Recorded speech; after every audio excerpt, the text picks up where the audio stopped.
She never imagined $20 could change her life. Under the grey breath of a dying afternoon, Elena stood in the junkyard, her hands trembling, her world collapsing one unpaid bill at a time. Then she saw it, a long, forgotten limousine, its paint eaten by rust, its windows blind with dust. Something about it whispered opportunity, or maybe warning, she didn't know which, but desperation is louder than fear. So she reached for her last 20, unaware that inside that wreck waited a secret powerful enough to rewrite her destiny, and drag her into a storm money could never calm. After the junkyard gate groaned shut behind her, Elena felt the weight of the world settle on her shoulders once more. The air smelled of iron and rain, of endings that had long stopped being noticed. She tucked a strand of hair behind her ear, clutching the worn keys of her broken sedan, now lifeless on the side of the road like everything else that refused to move forward in her life. For months, she'd been living between exhaustion and prayer, 2 jobs, 1 paycheck, and a son who deserved far better than what life had handed them. Every morning began with the rattle of an alarm clock and ended with the quiet ache of a heart trying not to break. But that day, something inside her snapped. Something fragile, tired, and desperate enough to chase even the smallest spark of hope into a place that smelled like decay. The limousine stood there among twisted metal and shattered glass like a fallen monument to forgotten wealth. Its once gleaming chrome was now a dull memory of luxury. A car that once carried power now sat humbled beneath grey clouds, its tires half buried in mud, its body streaked with rust like dried tears. Elena's eyes lingered on it longer than she meant to. She could almost hear laughter once trapped inside it, the clink of champagne, the whispers of people who never had to count coins at the grocery store. She shouldn't have cared, but there was something magnetic about it, something in the way the dying light caught its curve, like a promise she didn't yet understand. The junkyard owner, a man whose face looked carved from sun and smoke, noticed her staring. $20, he grunted, half amused. That thing's been sitting here for years. No one's stupid enough to take it. Elena laughed softly, a sound that didn't reach her eyes. You said 20, he nodded, still wiping his hands on an oily rag. It doesn't even start, he warned. She exhaled slowly. Neither does my life right now. He blinked, unsure if she was joking. She wasn't. When the bills changed hands, it felt less like a purchase and more like a pact. The kind only fate witnesses. The first time the limo's door creaked open, a gust of trapped air spilled out. Tail, heavy with the scent of time. Inside, the leather was torn, the mirrors cracked, but something about it felt alive. The silence had depth, like it was listening to her. She ran her fingers over the steering wheel, tracing invisible scars in the dust. Her son, Leo, would have called it junk. He was practical like his late father, always asking questions that made her heart ache. Why do people with good hearts have the hardest lives, Mama? She never had an answer. Maybe this was it. Maybe life was finally giving her something to hold onto, even if it was broken. She turned the key. Nothing. A weak click echoed through the cabin, then died. Still, she smiled. It was a strange kind of hope, the kind that didn't make sense, but somehow made her feel less invisible. As she sat in that old limousine, rain began to fall, tracing slow rivers down the windshield. The world outside blurred, but inside she felt something shift. Maybe it was the sound of rain finding rhythm with her heartbeat. Maybe it was just the quiet. She closed her eyes and imagined what it must have been like, riding through the city lights in this very car, people watching through tinted glass, untouchable. But now the limo belonged to her, the woman who had nothing left to lose. By the time the tow truck hauled it home, the night had thickened around her small apartment complex. Neighbors peeked through curtains, curious about the strange relic being pulled into their world of cracked walls and weary dreams. Leo came running out, barefoot and bright-eyed despite the late hour.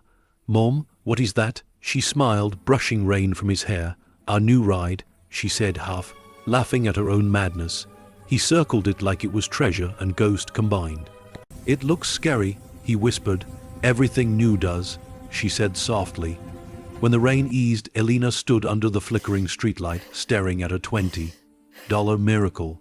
In its reflection, she saw herself, not the tired waitress, not the single mother counting coins, but a woman still standing, still daring. Something deep inside her stirred, an instinct she couldn't name. It wasn't about luck or desperation anymore. It was about ownership. For once, she'd taken something the world didn't hand her, something no one could take back. And yet, as she turned to go inside, a faint metallic sound reached her ears. A clunk, soft but deliberate, from somewhere within the limo's belly. She froze. The night went still. Probably the wind. She whispered to herself, though the wind had stopped hours ago. She forced a smile for Leo, told him to go to bed, and lingered by the window long after the lights went out. The limousine sat in silence under the streetlight, its long shadow stretching toward her window like an omen. It was ridiculous, she told herself. It was just an old car, just metal and memory, but deep down, something told her this was only the beginning and that the past wasn't done breathing. As the night deepened, Elena whispered into the dark, "Maybe tomorrow you'll start." The limousine said nothing, but the wind carried a faint echo, metal against metal, soft and deliberate, as though something inside had just woken up. Morning came with a tired sun, weak and reluctant, spilling light through the thin curtains of Elena's apartment. The world felt different, quieter somehow, as though the night had kept a secret she wasn't meant to hear. She made coffee with trembling hands, the scent of roasted hope filling the tiny kitchen, and looked out the window. The limousine still sat there, half drenched in dew, glistening like something ancient that refused to die.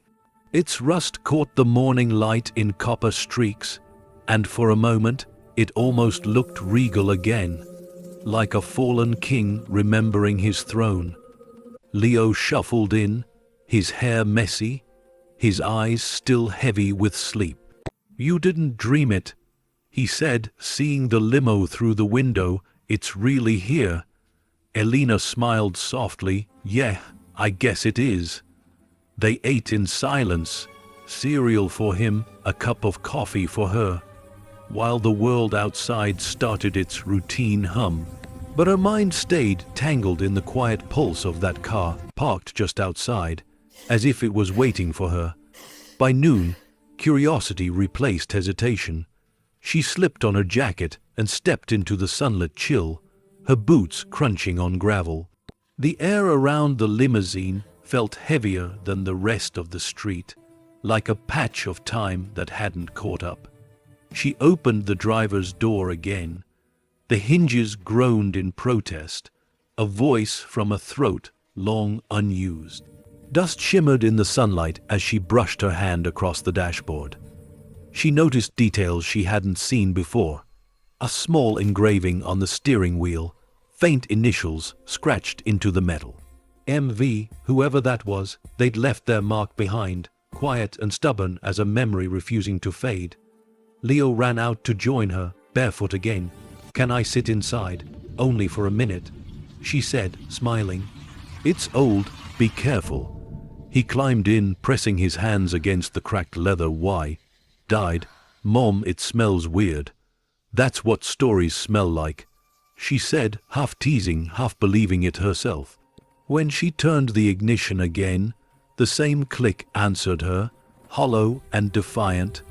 The car refused to wake, but she wasn't ready to give up. She checked under the hood, jiggled loose wires, searched online for tutorials she could barely afford to follow. Each small act was a rebellion against the way life had trained her to quit. Hours passed. The neighborhood kids came and went, whispering about the ghost car parked in the lot. By evening, a thin layer of grime had rubbed off under her hands, revealing glimmers of the limo's once black polish beneath. As she leaned against it, exhausted, she caught sight of a faint line along the trunk. Tiny scratches, almost like someone had tried to pry it open before. Her heart skipped. She tried the handle, but it didn't budge. She pressed her ear against it. Nothing.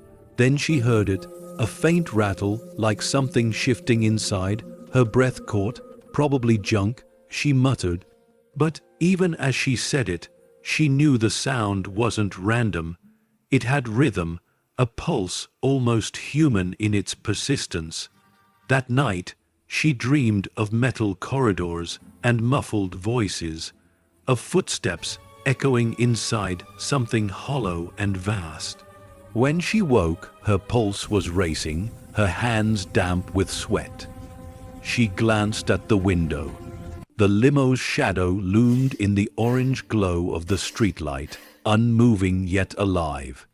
Days bled into each other. Between shifts at the diner and picking Leo up from school, she kept returning to that car, polishing, tinkering, hoping. The more she worked on it, the more it seemed to give back. A light flickered on one evening when she connected a battery. The faint hum of life stirred somewhere deep in its frame. It wasn't just a machine anymore. It felt like something watching her. Her landlord complained about it. Her friends called it foolish, but she didn't care. She'd named it Grace, not for what it was, but for what she needed. And in that name, she found something she hadn't felt in a long time: ownership of her fate. One afternoon, as the sun dipped low, Leo pointed to the trunk again. "Mom, you hear that?" A soft tap echoed from inside. Once, twice, then silence. She swallowed hard, probably the metal cooling. She said, forcing a calm she didn't feel. But that night, she couldn't sleep. She sat by the window again, the curtain half drawn, eyes fixed on the silhouette of the car. The silence between them stretched thin, charged with something unspoken. Finally, she stepped outside, barefoot, her heart pounding. The moon hung low and cold. She approached the limo, its chrome catching faint streaks of silver. Her reflection wavered in the glass, fragile, uncertain, but alive. She ran her fingers along the trunk. "What are you hiding?" she whispered. The air seemed to listen. The wind picked up, carrying the faint scent of oil and earth. The streetlight flickered, and for one haunting instant, she thought she saw movement inside the car, like a shadow shifting, something turning to face her. Her breath caught in her throat. She stepped back, her pulse thundering. But when she blinked, the shadow was gone. Only silence remained. Still, the unease lingered, thick and heavy, clinging to her like fog.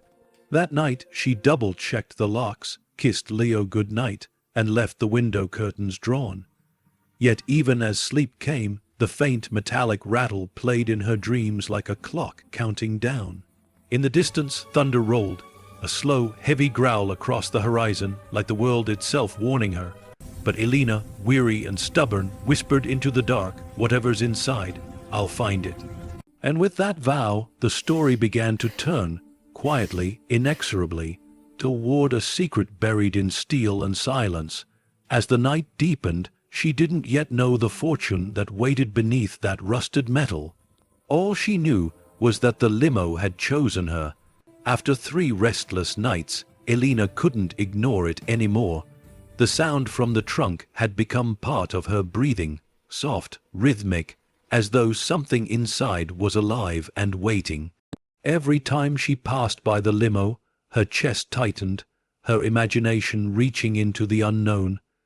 It was morning when she finally decided to face it. The sky hung low, clouds swollen with the threat of rain, the air heavy enough to taste. Leo stood near the porch, backpack slung over one shoulder, watching his mother with quiet unease. "Mom," he said, "you don't have to fix everything." Elena smiled weakly. "Some things won't let you walk away." The key she'd found under the driver's seat didn't fit the trunk lock. She tried every tool she owned. Nothing worked. It was sealed, as if welded shut by time itself. The stubborn metal resisted her every attempt, mocking her with silence. Days passed, and her frustration grew. Between shifts at the diner, she scoured the internet for answers, searching for ways to unlock old vehicles, watching videos through cracked phone screens during lunch breaks. Each failed attempt left her feeling smaller, yet more consumed by the mystery. She couldn't explain why it mattered so much. Maybe because everything else in her life had been locked too. Every dream, every chance, every door that refused to open no matter how hard she knocked. That night, after putting Leo to bed, she returned to the limo with a flashlight in hand. The wind was still, the street empty. Only the soft hum of the city, far beyond her neighborhood, filled the distance. Her beam traced across the limo's surface, peeling paint, scratches, faint fingerprints in the dust that weren't hers.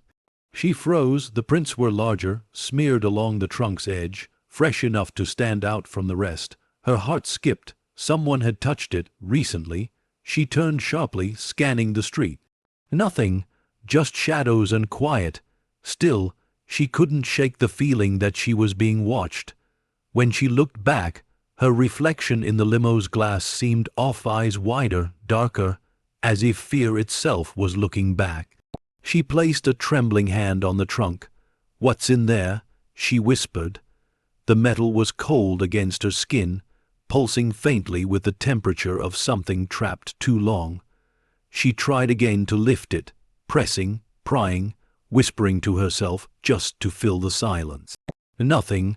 Finally, she stepped back, exhaling. "Fine," she muttered, "you win tonight." As she turned away, the faintest sound answered her, a single click from the trunk latch. She froze mid-step, the air caught in her throat. Slowly, she turned back. Nothing moved, but the noise had been real, sharp and deliberate. That night, she barely slept. Every creak in the apartment sounded like metal shifting. Every gust of wind felt like breath against the glass. By dawn, she made up her mind. She'd find someone who could open it. The next day, she visited a local mechanic, a broad-shouldered man named Jace with kind eyes and permanent grease stains on his hands. He examined the limo from every angle, whistling under his breath. "Where'd you get this relic?" he asked. "Junkyard," she said. "Paid $20. He chuckled. "You overpaid." "Can you open the trunk?" she asked. He tapped the metal thoughtfully. "It's old, could be seized from rust. I can try, but—" He leaned closer, tracing the faint engravings near the latch. "This isn't standard." "What do you mean?" He frowned. "Aftermarket lock, heavy, duty, looks reinforced." "Reinforced for what?" He looked at her, the humor gone from his face. "For keeping something in." A chill ran through her. She forced a smile, pretending not to care. "Just do what you can." Jace nodded, but as he worked, his expression darkened. "This car's got history," he murmured, "not the good kind." When the crowbar slipped and scraped metal, a hollow echo came from inside the trunk, deep, unsettling, like a heartbeat wrapped in steel. He stepped back, pale. "Whatever's in there, ma'am. Maybe leave it closed." But Elena couldn't. The sound of that echo clung to her thoughts all day, long after she drove the limo home. It wasn't fear that kept her up that night. It was need. She had nothing in her life that made sense anymore. But that trunk, that secret felt personal, as though fate had hidden something just for her to find. The next evening, her neighbor, Mrs. Callahan, stopped by. The old woman leaned against her fence, cigarette glowing between two thin fingers, eyes sharp behind decades of quiet knowing. "Heard you bought yourself a limo," she said. "Strange thing to see on this street." Elena smiled faintly. "Yeah, trying to fix it up." Mrs. Callahan took a drag, exhaling slow. "You be careful with that one. I've lived here long enough to know some things left behind are left behind for a reason." Elena felt a prickle at the back of her neck. "You think I'm in danger?" The old woman shrugged. "I think danger doesn't always knock. Sometimes it rides in looking fancy, waiting for someone desperate enough to invite it in." Her words lingered long after she walked away, the smoke curling in the air like a warning. That night, as Elena sat alone in the driver's seat, the rain returned, soft, patient, endless. The trunk rattled once more, faint but deliberate. She whispered into the dark, voice trembling, "What are you trying to tell me?" No answer came. Only the sound of rain, steady and cold against the roof. Still, as lightning flickered across the sky, she thought she saw something move behind the rear window. Just a shadow, gone before she could breathe. Elena closed her eyes, her heart hammering. Whatever lay inside that trunk, it wasn't done waiting, and neither was she. The following evening arrived wrapped in silence, the kind that felt deliberate, like the world was holding its breath. Clouds had gathered again, heavy, bruised things pressing low over the rooftops, while the old limousine sat still under the flickering streetlight, collecting shadows. Elena stood at the window with her arms crossed, watching the way the rainwater traced along the chrome. Each drop left a mark that looked too much like fingerprints. Her reflection stared back at her, sleepless and hollow-eyed, as if even her own face was beginning to question her choices. She told herself she'd leave it alone tonight, that she'd stop thinking about the trunk.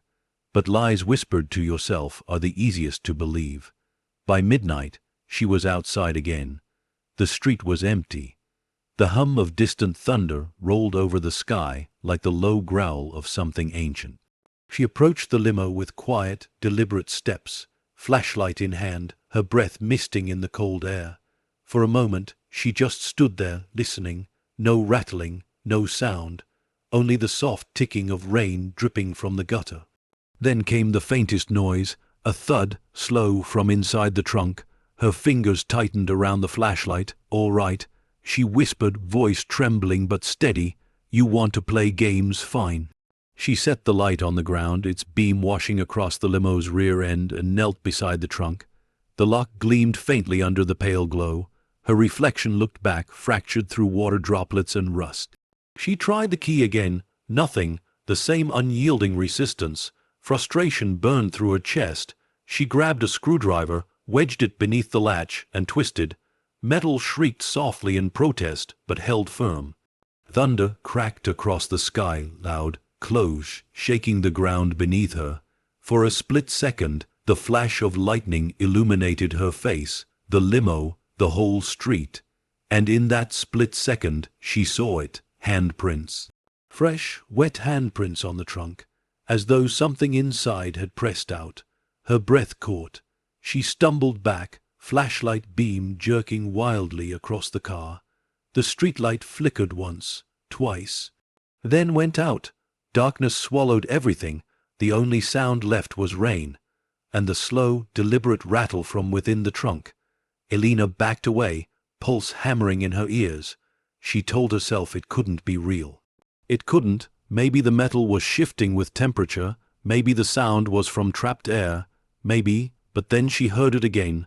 A low scrape like fingernails dragging along steel. She ran back inside, slamming the door, chest heaving. Her hands shook as she locked it, pulling the curtains tight. Leo stirred in his bed as she checked on him. "Mom," he murmured. "What's that noise?" "Just the rain," she said quickly, brushing his hair back. "Go back to sleep, baby." But even as she said it, her voice cracked, betraying her. She stayed awake the rest of the night, sitting by the kitchen table, flashlight beside her, waiting for dawn. By morning, exhaustion had hollowed her out. She went through the motions, dropped Leo at school, smiled when she had to, lied when asked if she was okay. But her mind never left that car. That afternoon, she returned to Jace's garage. The mechanic looked up from under a hood, wiping his hands on a rag. "You again?" he asked. "I need to open it," she said flatly. "The trunk, today." He sighed, rubbing the back of his neck. "Elena, I told you, please." Her voice cracked on the word. "I just need to know." He hesitated, then nodded. "All right, I'll come by after closing." When the sun fell behind the rooftops, Jace's truck rolled into the lot. He brought tools this time, real ones, bolt cutter, pry bar, crowbar. The limo stood waiting, silent as ever. He got to work without a word. Sparks jumped as the crowbar bit into the seam, the sound of metal bending breaking the silence. Elena stood a few feet away, hugging herself, watching his every move. The trunk resisted like something that didn't want to be disturbed. Each pull groaned louder, echoing through the hollow night. Then, finally, a sharp snap. The latch gave way halfway open. A smell hit them instantly. Thick, stale, and wrong. Not rot exactly, but something heavy with age and secrecy. Jace froze. "You smell that?" Elena nodded, her face pale. He hesitated, then slowly lifted the trunk higher. The hinges screeched as they gave in, revealing only darkness inside. He shined his flashlight in. The beam landed on shapes wrapped in old fabric, something stacked neatly, carefully. "What the hell?" he muttered, leaning closer. Elena took a step forward, the world narrowing to the glow inside that trunk. She expected junk, tools, maybe old parts, but what she saw instead made her throat tighten. Bundles, rectangular, wrapped in brown paper and tape. Jace reached out and tore a corner open. His hand stilled. Underneath was money, stacks of it, thick, crisp bills despite the age. He looked up at her, eyes wide. "Elena, this is—" Before he could finish, the sound of a car door slamming echoed from down the street. Both their heads snapped toward it. A dark sedan sat idling at the corner. Its headlights were off. Elena's stomach dropped. "Who's that?" Jace whispered. She didn't answer. The car didn't move, but she could feel it watching them. Jace lowered the trunk lid halfway, his voice low. "You didn't tell anyone about this, did you?" She shook her head. "No, nobody." The engine of the other car revved softly once, then drove off, disappearing into the fog. They stood there, frozen in the aftermath, the silence heavy again. Elena swallowed hard. "Help me close it." He did, slowly, carefully. When the latch clicked shut again, it felt like sealing a secret too big for either of them to hold. Jace exhaled. "Whatever that is, Elena, it's not yours." But she couldn't look away. Her hands trembled, her heart torn between terror and temptation. As Jace packed his tools and left, she stood by the limo long after the sound of his truck faded into the night. The air around her felt charged, alive, as if the car itself was holding its breath now. She reached out and touched the trunk again, this time knowing what was inside.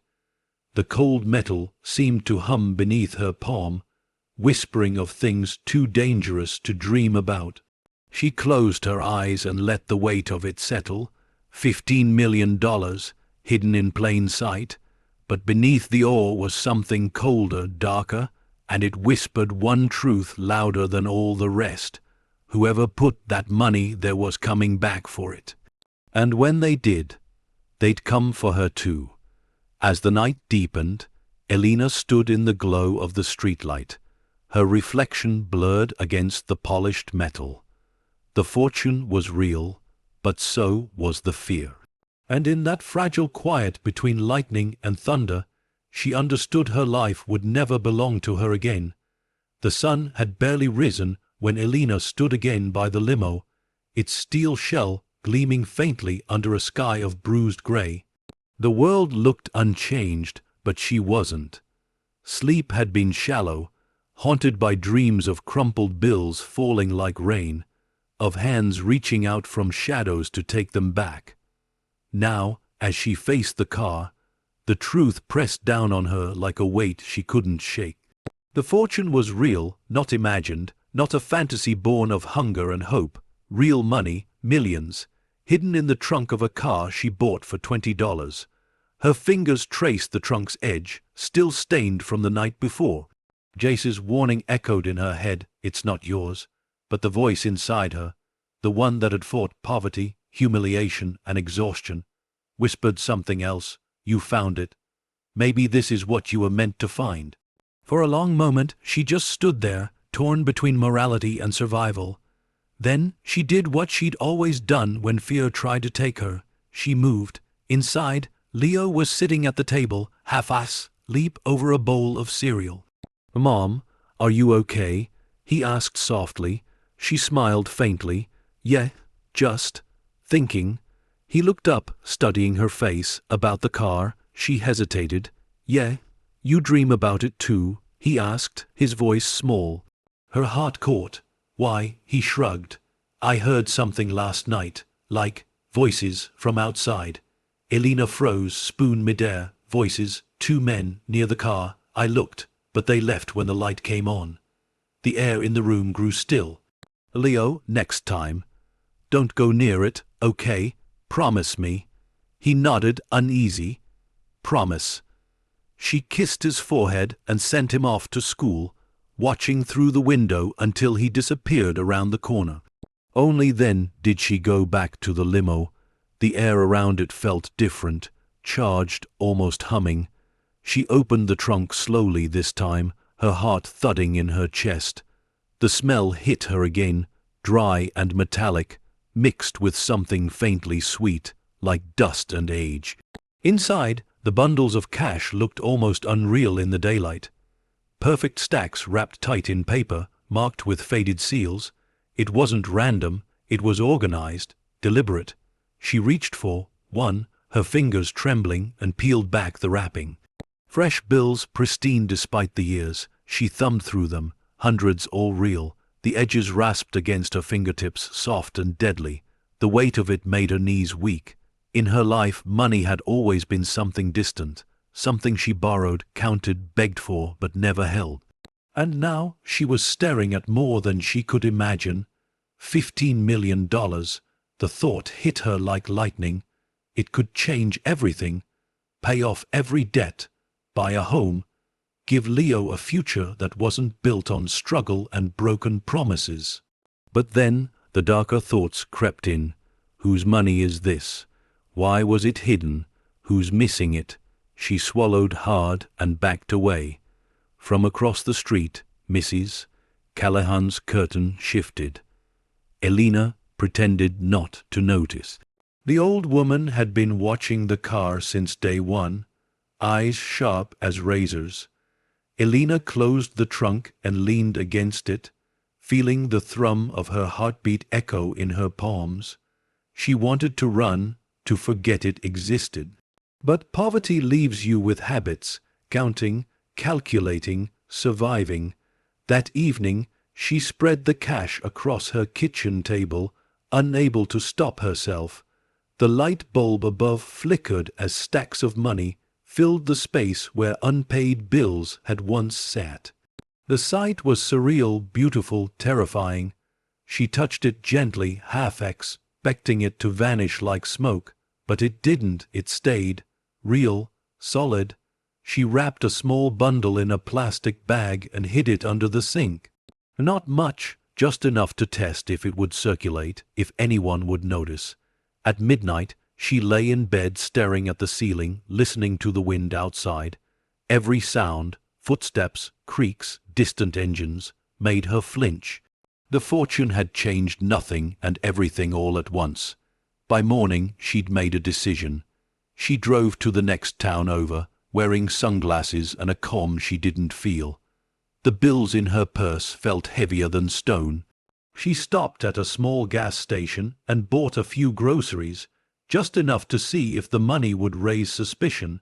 The cashier didn't even glance at it. The moment she stepped outside, she felt a strange rush of adrenaline, part relief, part guilt. When she returned home, the limo waited as if nothing had happened. But she noticed something new, a footprint by the trunk, pressed deep into the mud. She crouched beside it, her heart thudding. It wasn't hers. Too large, too defined. Someone had been there. Her mind raced. The men Leo had mentioned, the car she saw last night, the reinforced lock. This money wasn't lost. It was hidden, and she had just made herself the one who found it. That evening, she pulled out her old laptop and searched for the car's registration history. The serial numbers on the chassis were barely legible, but she managed to trace part of the VIN. The results froze her blood. The limousine had once been registered to a company belonging to Vincent Morty, a name that filled the screen like a curse. Elena clicked the link. News articles flooded the page, photos of a man in tailored suits, headlines about real estate empires, political ties. And then the one that made her breath stop. Business tycoon Vincent Morty missing, suspected ties to money laundering operation. Her stomach turned. The dates matched the age of the car, the disappearance, the investigation, everything. She scrolled through pictures of him shaking hands with politicians, smiling in front of mansions, then a mugshot from years before, eyes sharp, dangerous, full of control. And just beneath the article, another photo, a black limousine. The same model, the same license plate. Her hands began to tremble. The money wasn't forgotten. It was abandoned, hidden, buried in plain sight. When Morty vanished, a cold realization washed over her. This wasn't just luck. It was a ghost, a fortune carrying the weight of a man who never came back. The rain started again, faint and steady against the windows, as though the world itself was whispering, "You shouldn't have opened it." She turned off the laptop and looked out the window at the limo, its metal slick with water, its reflection warped in the puddles. It looked back at her. Or maybe it just felt that way. Either way, Elena knew the truth now. The car's silence wasn't empty. It was watching. And somewhere out there, someone was watching too. As thunder grumbled over the horizon, she whispered to herself, "What did I just bring home?" The wind pressed against the glass as if answering her, carrying a whisper that made her blood run cold. "Not yours." As the night deepened, Elena sat in the dark, the trunk's secret burning in her mind. She thought she'd found salvation, but it was the beginning of something far more dangerous. The following morning felt colder, sharper, as if the air itself carried warning. Elena woke to the sound of distant sirens, their echoes tangled in the wind. The city seemed restless, like it knew something she didn't. Her coffee went untouched as she sat at the kitchen table, the curtains drawn tight. The laptop screen still glowed faintly with the last image she'd seen before sleep claimed her, a picture of Vincent Morty standing beside that same black limousine. His eyes, even in the photo, seemed to look straight through her. $15 million. It wasn't freedom. It was a trap wrapped in paper. Every sound outside made her flinch now. The slam of a car door, the crunch of gravel, the echo of footsteps that stopped too close. She couldn't tell if it was fear or guilt that had moved in beside her, but both had their hands around her throat. When Leo came into the room, she forced a smile. "Morning, baby." He looked at her, his small brow furrowing. "You didn't sleep again?" "I'm fine," she lied, "just working on some things." "Are we keeping the limo?" he asked. Her chest tightened. "For now." He hesitated, then said softly, "I don't like it. It feels weird." She brushed his cheek with a trembling hand. "Then don't go near it, okay?" He nodded but didn't look convinced. After dropping him off at school, She parked 3 blocks away and sat behind the wheel for a long time, watching people walk by. Everyone seemed normal, too normal. A delivery man laughed into his phone, a mother pushed a stroller, a couple argued about groceries, yet in her chest, something kept whispering that she was being followed. When she finally drove home, a black sedan turned the corner 2 blocks behind her. It wasn't close enough to alarm, but it didn't disappear either. Every turn she made, it made. By the time she reached her street, the car was gone, but her pulse didn't slow. The limo was still there, glinting faintly beneath the overcast sky. Nothing looked disturbed, yet when she stepped closer, she noticed a faint scuff mark near the handle, fresh. Someone had tried to open it again. Her hands shook as she touched the cold metal. The money inside suddenly felt less like a miracle and more like bait. That afternoon, she went through the bundles one by one, carefully rewrapping and counting. Every stack was perfect, hundreds of crisp bills bound tight. But near the bottom of one pile, she found something different. A small envelope, unmarked, sealed. She tore it open. Inside were photographs, grainy, black-and white, men in suits standing beside the same limousine, a woman in a fur coat, face halved, turned toward the camera. And one last picture that made Elena's stomach twist, a body lying in the dirt beside the car, the face blurred by shadow. She dropped the photo, heart pounding. Her eyes darted to the window. The street was empty. But she could feel it, someone watching again. She gathered the photos and shoved them back into the envelope, locking them in a drawer. Then she sat down, breathing hard, trying to think. What if they're looking for this? What if they already know where it is? Her mind raced through possibilities. Police, criminals, someone from Morty's circle. None of them ended well. At dusk, the knock came, soft, polite, 2 taps. Elena froze mid-step. She hadn't told anyone about the money, not even Jace. The knock came again. She approached the door slowly, peering through the peephole. A man stood there in a gray suit, tall, neatly dressed, holding a small folder. His expression was calm, too calm. Elena's heart climbed into her throat. When she didn't answer, he spoke, his voice smooth and polite. "Good evening, ma'am. My name's Clark. I'm with the insurance department handling vehicle claims related to an old limousine.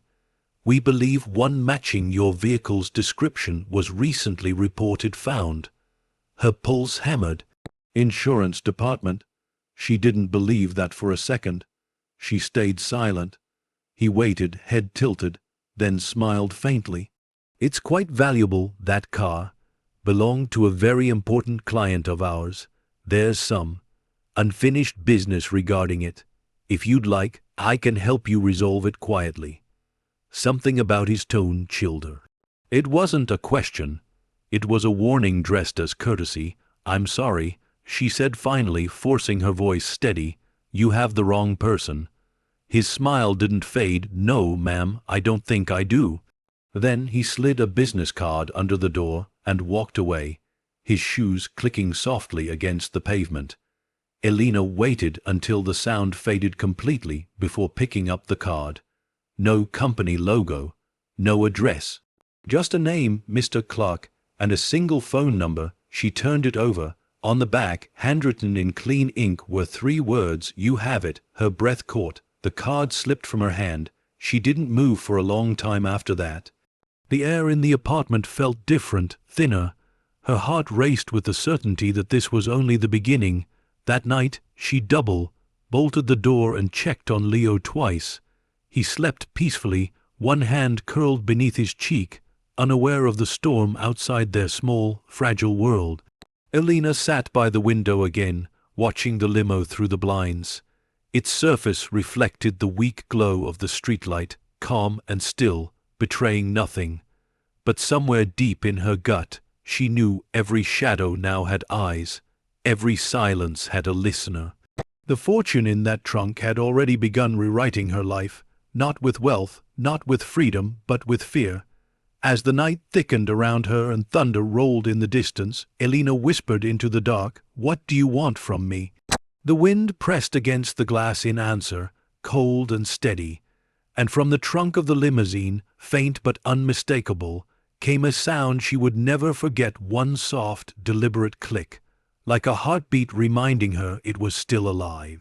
As the storm raged and lightning cut through the sky, Elena realized something that made her blood run cold. The fortune she'd found wasn't just money, it was a message, and someone, somewhere, had finally heard her open it.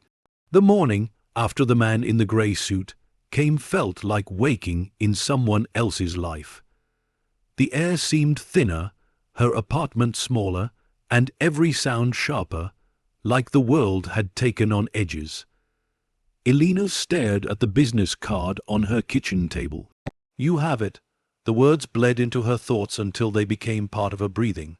She'd told herself she would throw it away, burn it even, but she hadn't. It lay there like a silent threat, daring her to pretend she didn't understand. Leo's laughter drifted from the hallway as he got ready for school, a sound too pure for the weight sitting in her chest. She forced a smile when he looked her way. "Eat your breakfast, sweetheart." He frowned. "Are we moving again?" Her hand paused on the counter. "Why would you think that? You packed some stuff last night." She exhaled. He noticed everything, too observant for a child, too kind for the world that kept punishing her. "Just getting ready, in case we need to." He nodded but didn't press. When the school bus pulled away, she stood in the silence it left behind. Her reflection in the window looked pale, haunted, almost unfamiliar. Then her gaze fell back to the business card.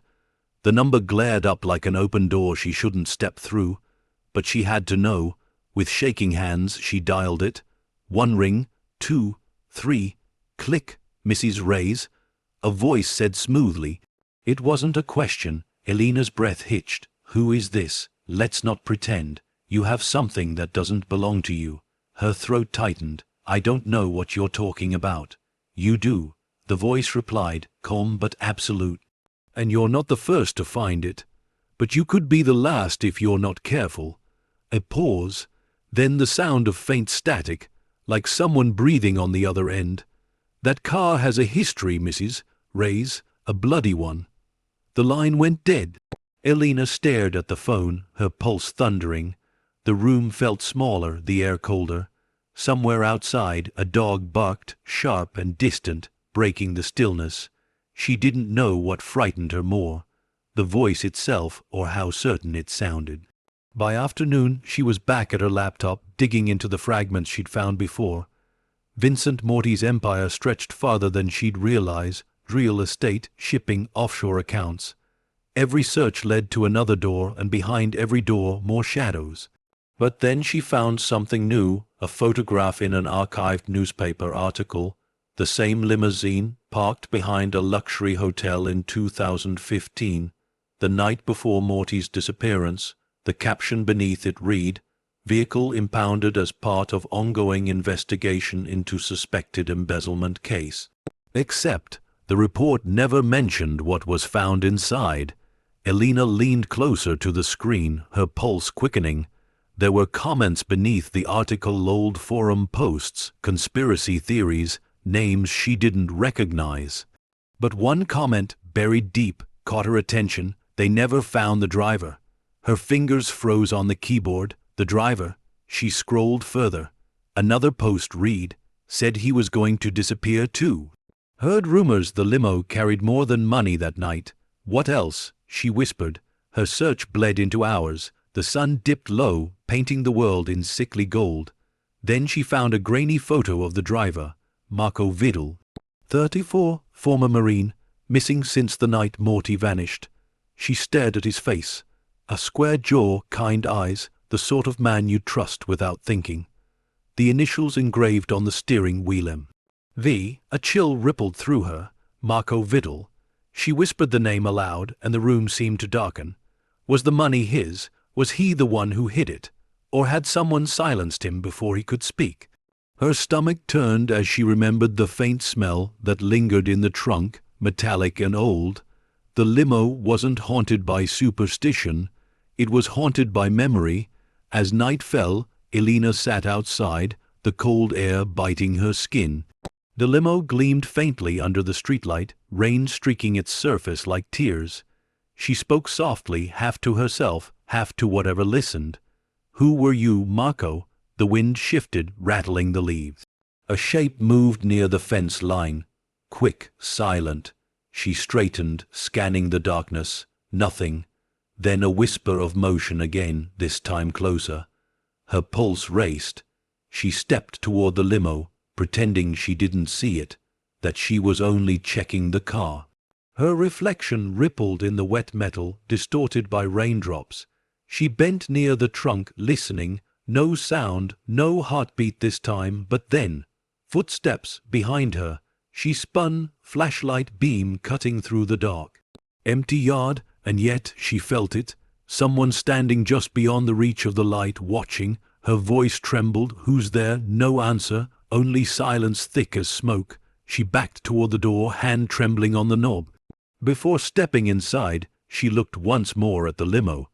Through the windshield, she could have sworn she saw movement. A faint shift, like someone sitting behind the wheel. Her heart pounded as she whispered, "Marco." Lightning flashed. The interior was empty. Thunder followed, rolling low and long across the horizon. She locked the door behind her, every instinct screaming she wasn't alone anymore. At the window, she caught one last glimpse of the car before the storm swallowed it in rain. The headlights flickered, once, twice, then went dark. Her breath hitched. The keys weren't even in the ignition. Elena backed away from the glass, whispering to herself, "It's not possible." But the faint echo of the phone call replayed in her head. "You're not the first to find it." Her hands shook as she turned off the lights and sat in the dark, the world outside lit only by the occasional lightning flash. And with each flash, she thought she saw him again sitting in the driver's seat, face turned toward her window. When the thunder rolled, she swore she heard it. His voice, faint, broken by wind and distance. "Don't trust them." The words weren't clear, but the warning was. Somewhere in that storm, the past was trying to speak. As the night deepened, Elena realized the ghosts tied to that limousine weren't resting. They were restless, and they had found her. The next morning, the storm had passed, but the silence it left behind was heavier than thunder. The streets were slick, the world scrubbed clean, yet inside Elena's chest, nothing felt pure. She hadn't slept, not really. Every time her eyes closed, she saw flashes of the driver's face, that faint shift behind the glass, the headlights flickering when they shouldn't have. She stood at the window, staring at the limousine. In the early light, it looked almost normal again. Just an old car, tired and still, but she knew better now. Nothing about it was ordinary. She made herself coffee she didn't drink, her hands trembling as she scrolled through her phone. The number from the business card was still in her call history, a single unanswered ghost. She wanted to delete it, but part of her knew she couldn't. It was proof of something of them.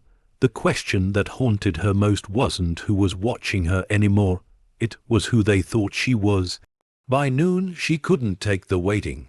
She printed the photos she'd found inside the trunk, the ones showing the men in suits, the woman in fur, and the body. She packed them carefully in an envelope, along with the card, then drove across town to the public library. Inside, the air was cool and smelled of dust and forgotten stories. She found a corner computer, logged into the archives, and started digging again. The name Marco Vidal led her to an old obituary. No date of death, just missing, presumed deceased. It listed no next of kin, no family, no final trace. Only one comment left beneath the digital listing. He wasn't the one who died that night. Elena's fingers hovered above the keyboard. The comment was anonymous, posted years ago. She clicked on the username, deleted. No trace of who left it. Her pulse quickened as she searched the Morty case again, piecing together timelines, names, and police reports. The deeper she went, the darker it became. Bribes, offshore accounts, witness disappearances. The car wasn't just transport. It was part of the machinery of a man who'd built his empire on fear. And then, a buried news clipping from a regional paper caught her eye. Abandoned limousine found at rural junkyard, believed connected to missing businessman. The date was 5 years before she bought it. She whispered to herself they never came back for it, or maybe they had, and failed. Her stomach twisted as she remembered Mrs. Callahan's warning, some things left behind are left behind for a reason. When she got home, the air felt charged. The curtains stirred though the windows were shut. Leo was drawing at the table, crayons scattered like confetti. "Mom, I drew us in the car," he said proudly. She smiled weakly, looking closer, and her blood ran cold. The picture showed her and Leo sitting in the front seat, but in the back seat, a shadowy figure sat between the lines of color. No face, no detail, just a shape filled with black crayon. "Who's that?" she asked, her voice too thin. Leo shrugged. "The man, he said he used to drive it." Her heart stopped. "When did you see him? Last night?" He said simply. "He was by the car." He looked sad. Elena's legs nearly gave out. "Leo, you didn't go outside, did you?" He shook his head. He waved. "That's all." She forced a smile that felt like glass in her mouth. "It's just your imagination, sweetheart. Just dreams, okay?" He nodded, unconvinced. When he left the room, she went straight to the window.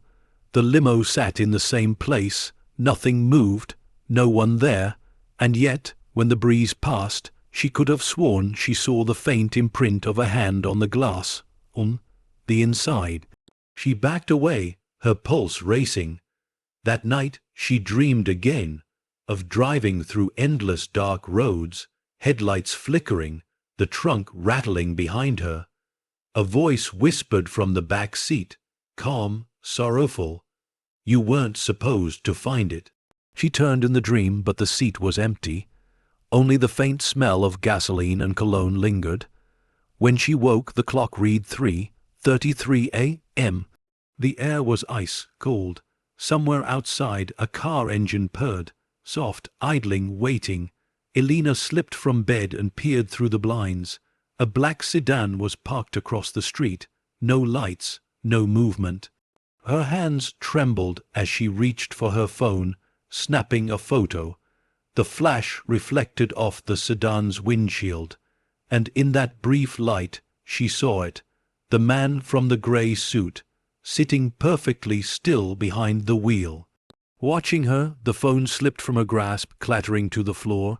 When she looked again, the car was gone. No taillights, no sound, just silence. Her breath came in shallow bursts. By dawn, she'd packed 2 bags and loaded them in the back seat of the limo. She didn't know where she was going, only that she couldn't stay. But when she turned the key, something she didn't expect happened. The engine started. The car that had refused to wake since the day she bought it purred to life with a low, trembling growl. The dashboard lights flickered weakly, and a faint hum filled the cabin. Elena's hands tightened on the steering wheel. "You've been waiting," she whispered. The radio crackled suddenly, though she hadn't touched it. A man's voice, faint, warped by static, came through. "Not safe. They're coming. Protect the boy." Then silence. She stared at the dial. The signal was dead. Outside, the sky was pale grey, the wind pressing against the glass like unseen hands. The world seemed to tilt, caught between memory and reality. The limo idled as if alive, breathing. She glanced at the mirror and froze. In the reflection of the back seat, just for an instant, she saw him.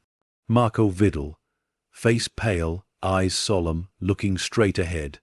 She turned quickly, heart slamming, but the seat was empty. When she looked back in the mirror, he was gone. Elena pressed her hands over her mouth, trembling. The truth wasn't just in the papers or the trunk. It was here, with her. The ghosts of the past weren't trapped in the car. They were riding with her now, And as the engine rumbled beneath her trembling hands, she understood what the voice on the radio meant. The money had been hidden for a reason. Someone had died for it, and now that same storm was finding its way back to her doorstep. As the night returned and the sky bruised over once more, Elena whispered into the dark, "Marco, what are you trying to tell me?" The engine idled softly in reply, steady as a heartbeat, and from deep within the car a faint sound rose, like a door unlocking, slow and deliberate. The limo wasn't just a secret anymore. It was an invitation. And somewhere out there, the people who lost it had just learned where it was. As the streetlights flickered and shadows stretched long across the pavement, Elena gripped the wheel tighter. The past had come alive, and it was riding shotgun. The day began too quietly, the kind of quiet that doesn't sue, that warns. Even the birds seemed absent from the gray morning sky, leaving the air hollow. Elena stood by the window, the steam from her untouched coffee curling into the cold. The limousine sat in its usual place, still and perfect, but her gut told her something had shifted. The engine had started last night. That wasn't possible, and yet it had. The faint hum of it still echoed in her chest, as though the sound had found a home inside her. She kept replaying the static on the radio, the broken voice whispering through the dark, "Protect the boy." Now every movement, every sound, every passing car set her nerves on edge. Leo sat at the kitchen table, swinging his legs, drawing shapes in a notebook. "Mom," he said softly, "are we leaving?" She hesitated. "Why?" "Because you packed my clothes." Her throat tightened. "Just in case we take a trip." He looked up at her, his young eyes already old with understanding. "Are we in trouble again?" She forced a smile that felt like paper. "No, baby, not this time." But deep down she knew that wasn't true. Trouble had found them. It had knocked once in the voice of a man in a gray suit, and it would knock again. By afternoon, the air grew thick with rain. The clouds pressed low, the sky the color of ash. Elena tried to distract herself, laundry, dishes, anything to drown the gnawing dread, but the world outside refused to sit still. At exactly 4:17 p.m., a car engine idled outside. Her heart froze. Through the thin curtain she saw it. A dark gray sedan parked across the street, the same one, no headlights, no movement, just presence. She stepped back from the window, her pulse racing. The phone on the counter buzzed once, unknown number. She didn't answer, it buzzed again. Then a text appeared. "You should have called me back." Her breath hitched. The screen flashed again. "We need to talk, face to face, before someone less patient finds you first." She dropped the phone, her hands shaking. She didn't know how he got her number. Didn't want to know. The knock came a minute later. 2 taps, calm, confident. She froze where she stood, the walls around her shrinking with every heartbeat. "Mrs. Reyes," came the voice, polite, unhurried. "Please open the door. We need to discuss your car." She didn't move. "I promise you, I mean no harm," he continued, "but I don't like waiting." The air in the room thickened. She picked up her phone, her thumb hovering over 911. But before she could press, the man spoke again, his voice cutting through the silence. "I know about the money, Elena." Her chest collapsed inward. He said her name like he owned it. "You've got something that's caused a great deal of pain to very powerful people," he said, "but you can fix that. You can walk away alive. I'm offering you that chance." She backed away from the door, whispering to herself, "Go away." Outside he sighed, almost disappointed. "I admire what you've done, you know. Most people would have gone straight to the police. You didn't. That tells me you understand what kind of world this is." His tone was smooth, unbothered, like he was having a casual conversation through a locked door. "I don't want your money," he said. "I want the car." Elena's grip on the phone tightened. You can't have it. A pause. Then, a soft laugh. You think it's yours. You think any of this is yours. Something in his voice shifted then, no longer polite, but cold. Listen to me carefully, Mrs. Reyes. That limousine belonged to a man who disappeared because he thought he could play both sides, and everything he touched became cursed, including the money in that trunk. Elena swallowed hard. What do you mean, both sides? I mean he wasn't laundering money for a business. He was moving it for people you don't cross. You've heard the stories, missing shipments, missing men. You think that much cash just vanishes. Her throat went dry. So it's cartel money. You're quick, he said softly. That's good, but being quick won't save you. She pressed her back against the wall, tears stinging her eyes. What do you want from me? Nothing complicated, he said. Give me the car and you and your son disappear. Clean, quiet, you'll never hear from us again. She stayed silent. You think I don't know where you live, he added, his voice lowering to something almost tender. Elena, I'm standing at your door. The words hit her like a knife. Through the peephole she saw him at last, the grey suit, the black tie, the umbrella hanging loosely in his hand. His eyes were calm, patient, but behind them, something colder, hungrier. You have until tonight, he said, slipping a folded piece of paper under the door. Address is on it. Bring the keys, leave the rest to me. Then he turned and walked away, his footsteps fading like distant thunder. Elena waited until she couldn't hear him anymore before picking up the paper. Inside, in neat writing, was an address, and a single phrase written beneath it. You don't want to make enemies of ghosts. Her knees gave out and she sank against the door. The house felt too quiet, too alive with unseen eyes. Leo's laughter echoed faintly from his room, and the sound stabbed through her chest like guilt. He didn't know. He couldn't know. Elena looked toward the window, rain streaking down the glass. The limousine waited, silent and still, like it had been listening the whole time. She whispered to it, "What did you drag me into?" The air in the room seemed to shift, colder, heavier. And, for a fleeting second, she thought she heard something from outside, low, like a whisper rising through the rain. Run! She stood, heart pounding, and drew the curtain shut. But no curtain could hide what was coming. Because for the first time, the danger wasn't a secret locked in her trunk. It was standing on her doorstep, and it knew her name. As the storm gathered again on the horizon, Elena pressed her back to the door, tears glinting in her eyes. Somewhere out there, the man in the grey suit was waiting, and this time he wasn't coming to ask. The rain didn't stop that night. It came down in sheets, hammering against the roof like fists, washing away the thin line between fear and madness. Elena sat in the dark, the folded paper from the man in the grey suit lying on the table before her like a curse she couldn't throw away. The address was printed cleanly, Pier 19, South Harbor, a place she didn't know, but instinct told her nothing good waited there. Beneath it, his warning repeated in neat, steady handwriting. You don't want to make enemies of ghosts. Ghosts. She whispered the word to herself, as if saying it aloud might make sense of it. But nothing about her life made sense anymore. The sound of thunder rattled the windows. She flinched.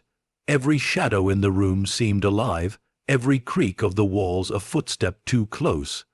Leo slept in the next room, his breathing soft and rhythmic, a fragile reminder that she wasn't completely lost to this nightmare.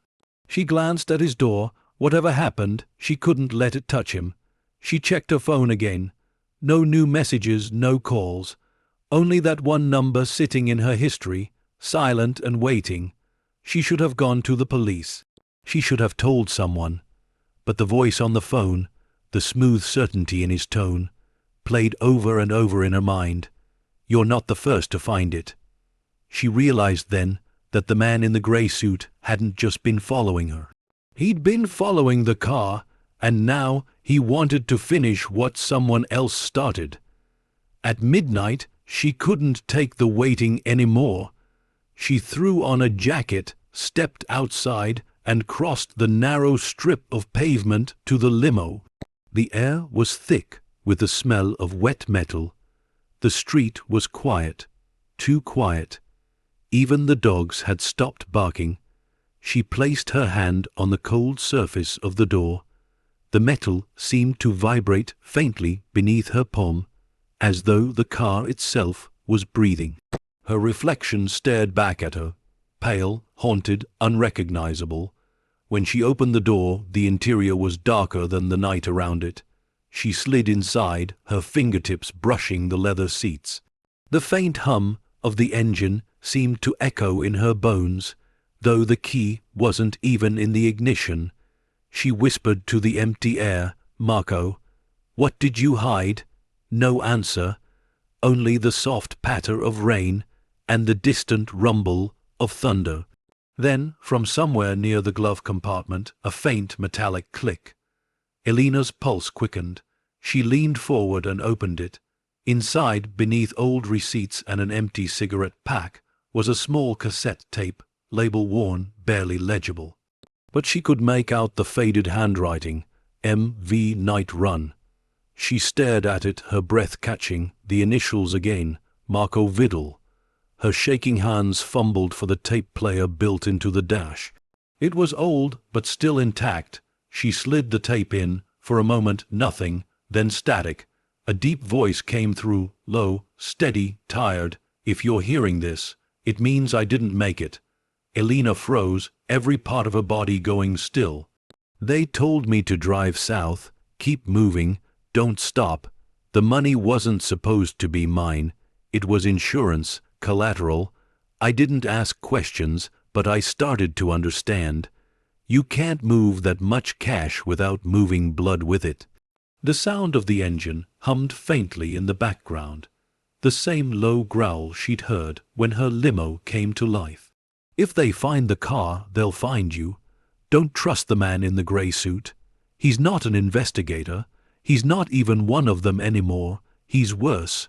He's what's left when a man decides his soul isn't worth the weight he carries." The tape hissed with static.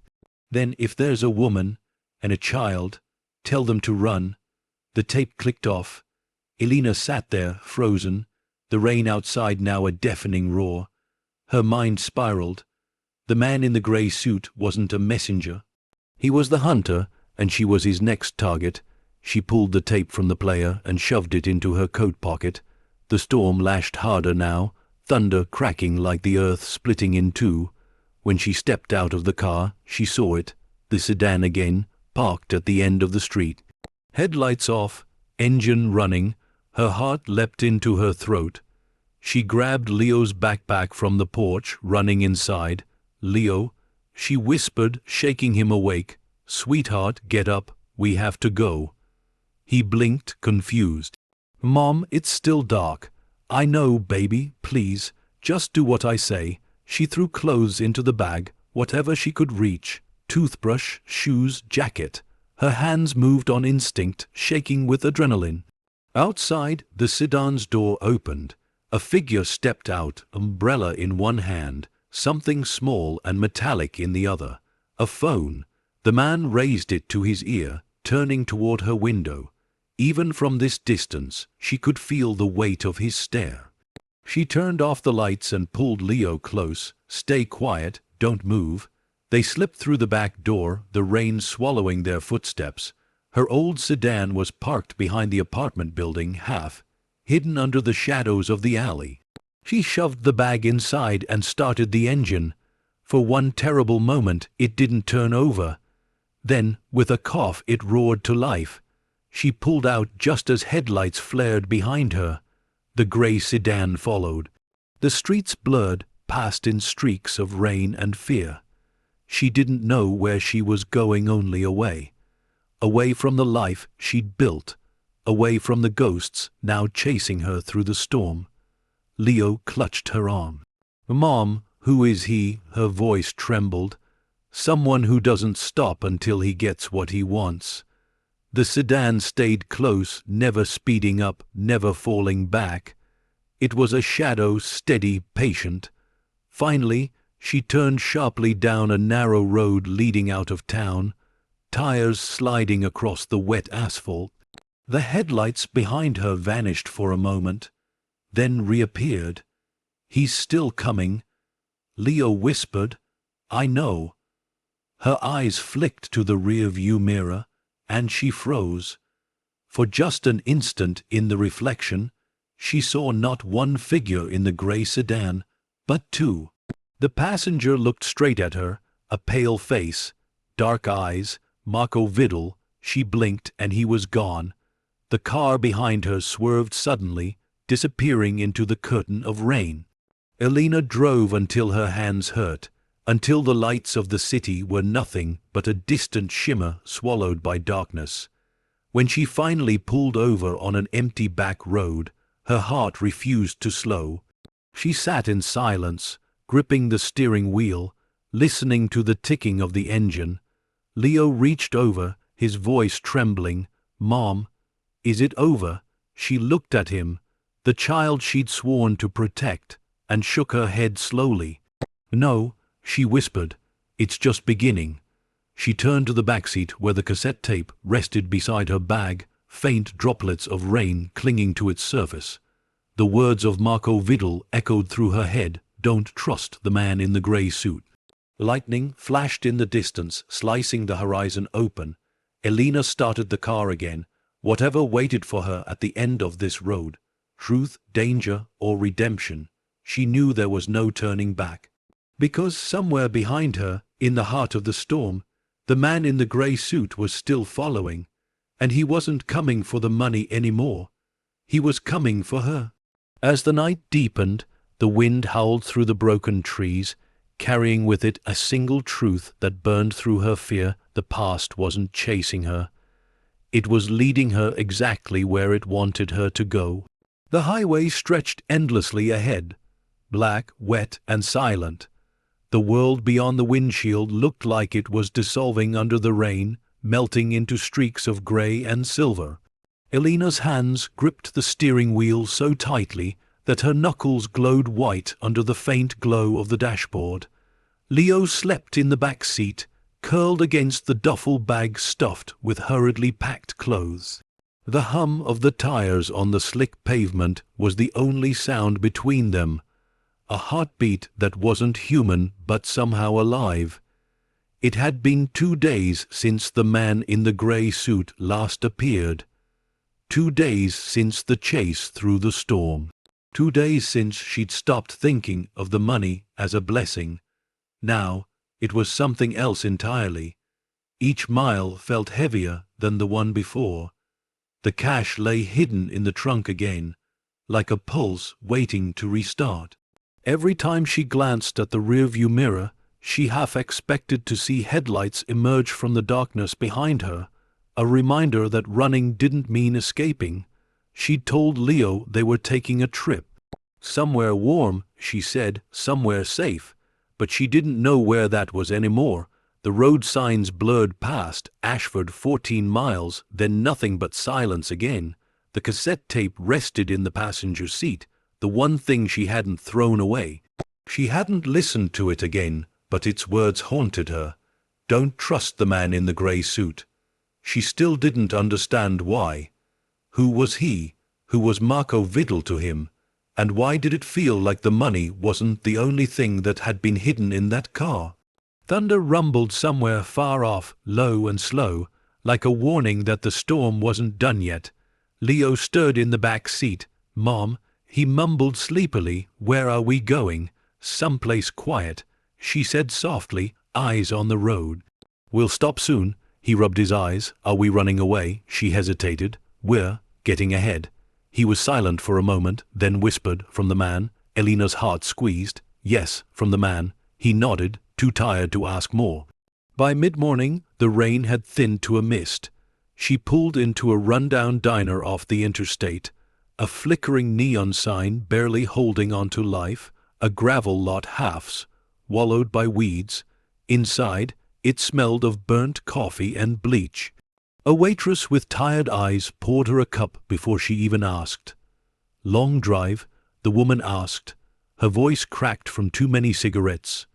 Yeah, Elena said, glancing at Leo as he colored on a napkin. Heading west.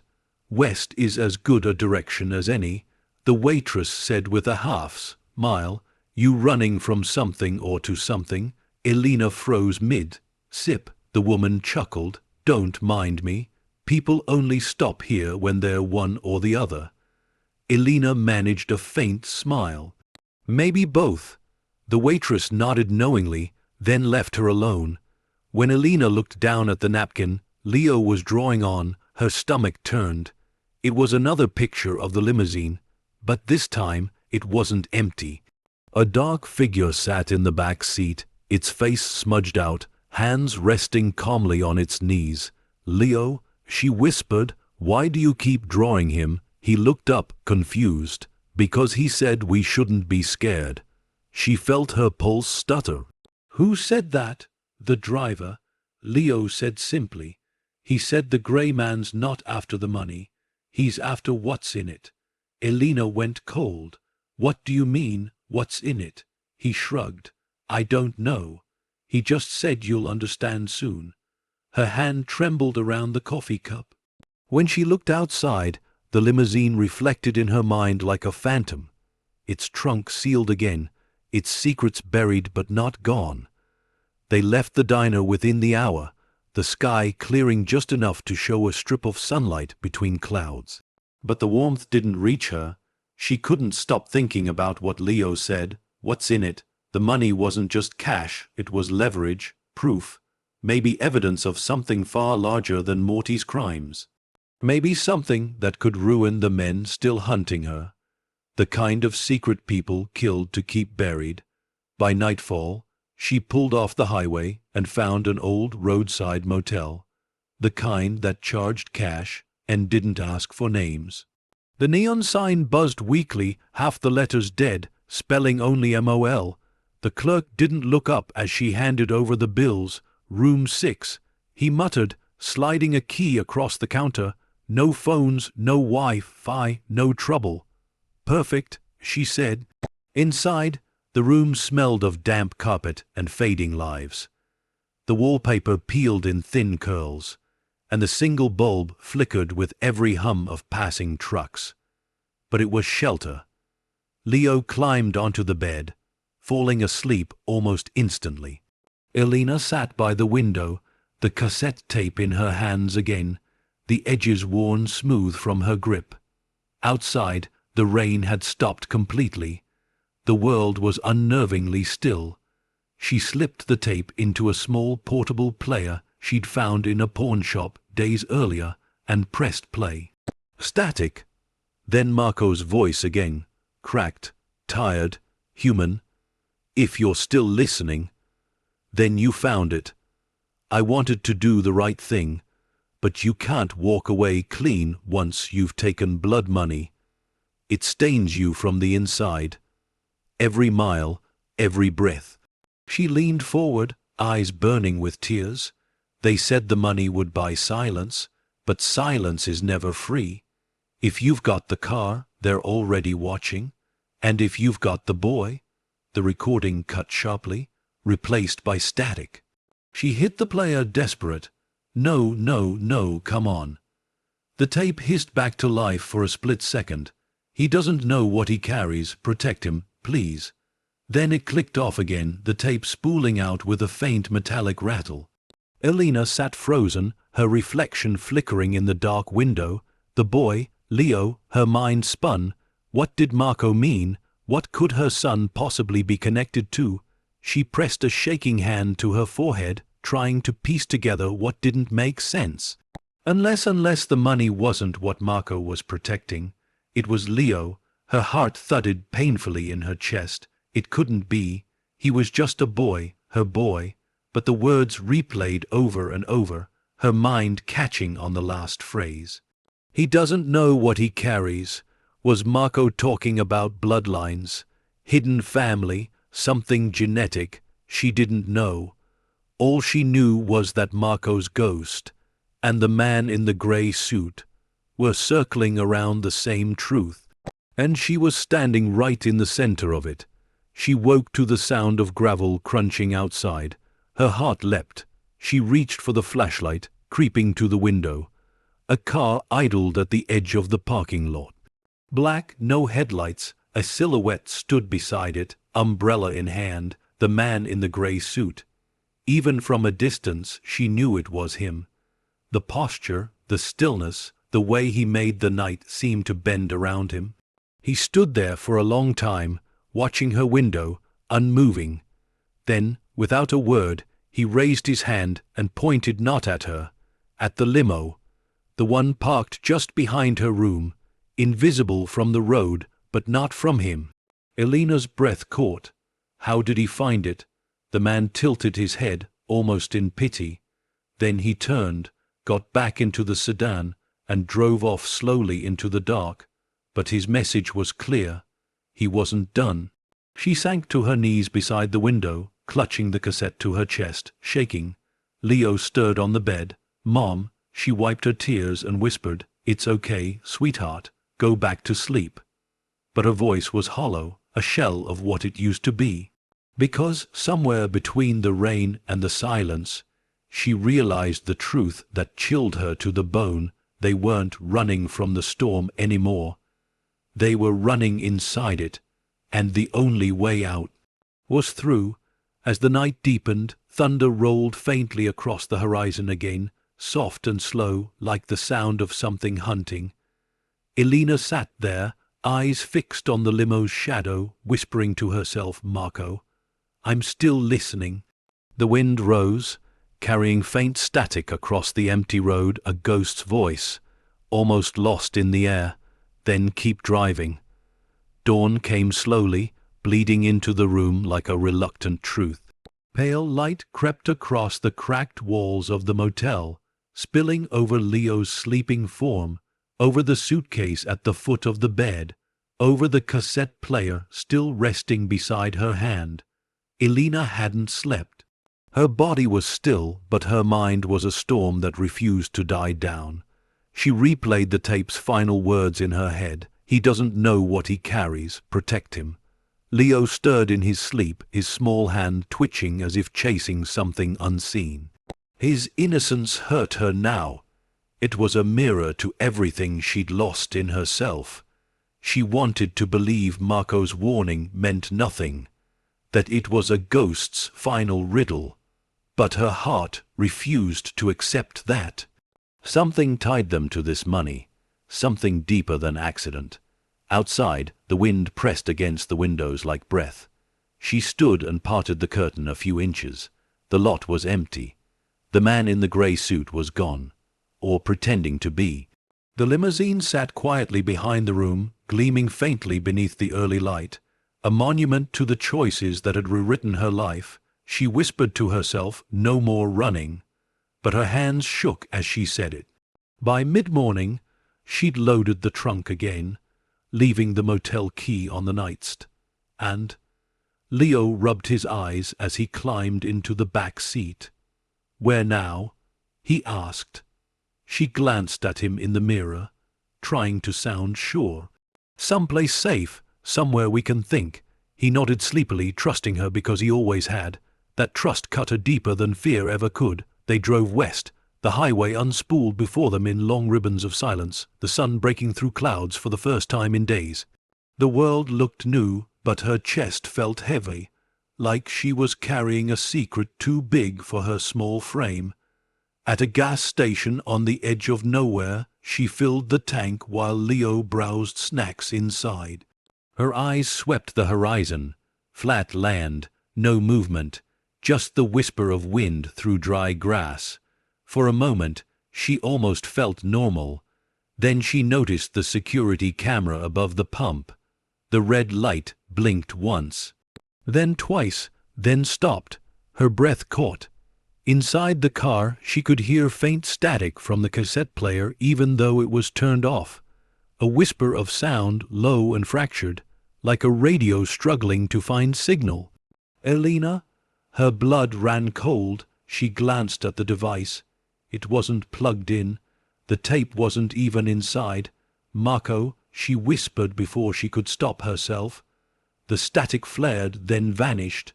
She stood there frozen, staring at the player. The air around the car felt wrong, like the world was listening. They reached the foothills by afternoon. Miles of winding road, pine trees leaning close to the asphalt, their branches whispering secrets only the wind could understand. Leo pressed his face to the window. "It's pretty here," he said softly. "Yeah," she murmured, her eyes never leaving the mirror. The road twisted sharply, leading them to a small, forgotten property, a cluster of rotting cabins swallowed by trees.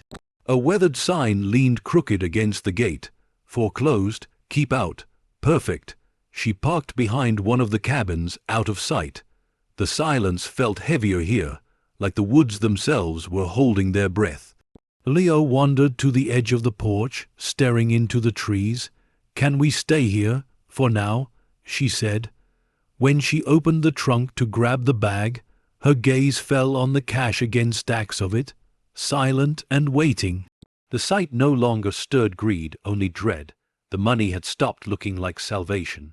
Now it looked like evidence. Leo tugged her sleeve. "Mom, do you think the driver was a bad man?" She looked down at him, caught off guard. "Why do you ask? He doesn't sound bad," Leo said simply. "He sounds sad." Her throat tightened. Maybe he was both. That night, they built a small fire outside, using scraps of old wood and broken branches. The flames danced in Leo's wide eyes, painting them with gold and shadow.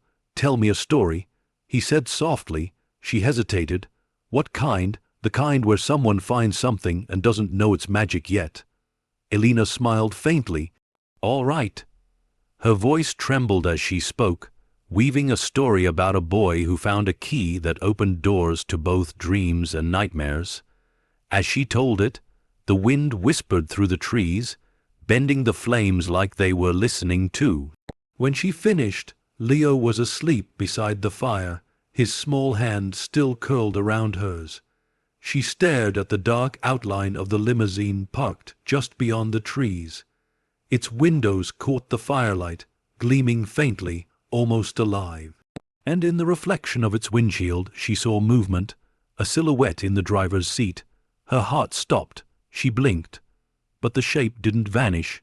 It just sat there, unmoving, face turned toward her. "Marco?" she breathed. The fire cracked sharply, and when she looked again, the seat was empty. She stood slowly, her pulse roaring in her ears. The woods felt closer now, pressing in. Somewhere in the distance, an engine turned over. The sound wasn't from her car. It was deeper, smoother, familiar, the gray sedan. Her eyes darted toward the tree line just as a flash of movement broke between the pines. A figure stepping into view, coat glinting faintly in the firelight. The man in the gray suit, he didn't speak, didn't move closer. He just watched, one hand in his pocket, the other holding an umbrella like it was part of him. Elena grabbed Leo, shaking him awake. "Baby, we have to go." He blinked, dazed. "Mom, now." She shoved him into the passenger seat, slammed the door and hit the ignition. The limousine roared to life instantly, headlights cutting through the fog like knives. The man in the gray suit stepped forward, calm, unhurried, his pale face ghostly in the glare. He raised a single hand and pointed, not at her, but at Leo. Then he smiled. Elena floored the gas. Gravel spat from beneath the tires as the car surged down the narrow dirt road. Through the rearview mirror, she saw him standing exactly where she'd left him, the firelight flickering across his still frame until the trees swallowed him whole. Leo clung to her arm, tears streaking his face. "Who is he, Mom?" Her voice cracked. "Someone who doesn't stop." They drove for miles until the forest thinned and the highway returned beneath their wheels. Only then did she breathe again, but something felt different. The air inside the car was colder than before, and the faint static from the speakers had returned, whispering softly beneath the hum of the engine. She turned the volume dial, but the static didn't fade. Then through the noise, Marco's voice again, faint and broken. You can't keep running forever, Elena. The road ends where it began. Her grip tightened on the wheel, tears burning her eyes. Then tell me where it began, she whispered. Tell me how to end this. But there was no answer. Only the sound of the road stretching endlessly beneath them and the ghosts of a past that refused to die. As the night closed around them once more, the headlights reached farther than her courage could. And somewhere behind her, on a road slick with rain and regret, the man in the grey suit was still following, steady, patient, inevitable. Elena pressed harder on the gas, her whisper barely rising above the hum of the tires. We'll keep moving, Marco, just like you did. The wind howled against the windows, and for a moment she thought she heard him answer, soft, broken, carried through static and storm, until it finds you. As the darkness swallowed the road ahead, she realized it wasn't the money that cursed them. It was the truth buried inside it, a truth that had begun long before she found that car. And somewhere on this road of shadows, it was waiting for her to finally face it. The next morning broke with a fragile stillness, as if the world itself was holding its breath. Mist coiled over the empty road, wrapping around the limousine's long frame like a secret trying to stay hidden. Elena drove slowly now, the exhaustion etched deep in her face. Every hour on the run had stolen something: sleep, hope, the illusion of safety. Leo dozed beside her, his head resting against the window, his small breaths fogging the glass. For a moment she let herself look at him, not as a survivor, not as someone she had to protect, but as her child, the one good thing she had left. They had been driving for 3 days, weaving through small towns and nameless highways. The grey sedan hadn't returned, but she felt it out there, like a heartbeat under the earth, patient and inevitable. The cassette tape had gone silent. No static, no whispers, just stillness. She wasn't sure if that meant Marco's ghost had finished speaking, or if he was waiting for her to find what he'd left behind. And then, through the fog, she saw it. An iron gate, tall, rusted, and slightly ajar, looming beside the road. Beyond it, the faint outline of a mansion rested on a hill, its silhouette fractured by trees and shadow. A faded sign dangled from one hinge, barely legible: Oakmarsh Estate, private property. Something in her chest tightened. The name stirred a faint recognition, though she didn't know why. It was the kind of place the world forgot about, a relic of wealth and secrets. She slowed the car, her eyes narrowing. Leo stirred awake. "Where are we? I'm not sure," she said quietly. "Maybe somewhere safe." He blinked sleepily at the gates. "It looks sad." Elena almost smiled. Sad places keep to themselves. That's what makes them safe. The gravel crunched under the tires as she pushed through the gates and followed the winding driveway. The house grew clearer through the mist, massive and decaying, with ivy crawling up its stone walls and windows like blackened eyes. The limousine came to a stop before a grand front porch, half eaten by time. The silence was absolute, the kind that vibrated in the bones. Elena stepped out, the cold biting through her jacket. The air smelled of damp wood and dust. She walked slowly to the steps, her boots echoing faintly. Inside, the heavy front door groaned open after one push. The interior smelled of old books, mildew, and ghosts. Light filtered through fractured windows, dust dancing in slow spirals. Faded portraits lined the walls, faces of people who once mattered, people who once believed time couldn't touch them. Leo clung to her side, his voice barely a whisper. "Can we stay here, Mom?" She hesitated, scanning the room. Maybe just for a while. The house was a skeleton of its former self. Furniture draped in white sheets, chandeliers thick with cobwebs, and wallpaper peeling like forgotten skin. But the roof held. The walls were solid. It was shelter. They found a small parlor with a fireplace that still worked, and by dusk, flames licked the darkness away. The warmth felt almost unnatural, like the house had been waiting for them. Elena sat in an old armchair, staring into the fire. The reflection of the flames flickered across her face, light and shadow playing like questions she couldn't answer. She pulled the cassette tape from her coat pocket. She hadn't played it since the night on the mountain road, but she couldn't bring herself to destroy it either. It felt less like evidence now and more like a thread, one that tied her to everything that had brought her here. As the fire crackled, Leo broke the silence. "Do you think the man in the grey suit will find us?" She looked at him, her eyes tired but steady. "Not here." "You sure?" "No," she admitted, "but I have to believe it." Leo nodded slowly, curling up under a blanket. Firelight softened the worry in his face. For the first time in days, he looked like a child again. When he drifted to sleep, Elena stood and wandered through the house. Every creak of the floorboards made her pause. The air seemed alive with memory. She found a study filled with dust, covered books and a single desk.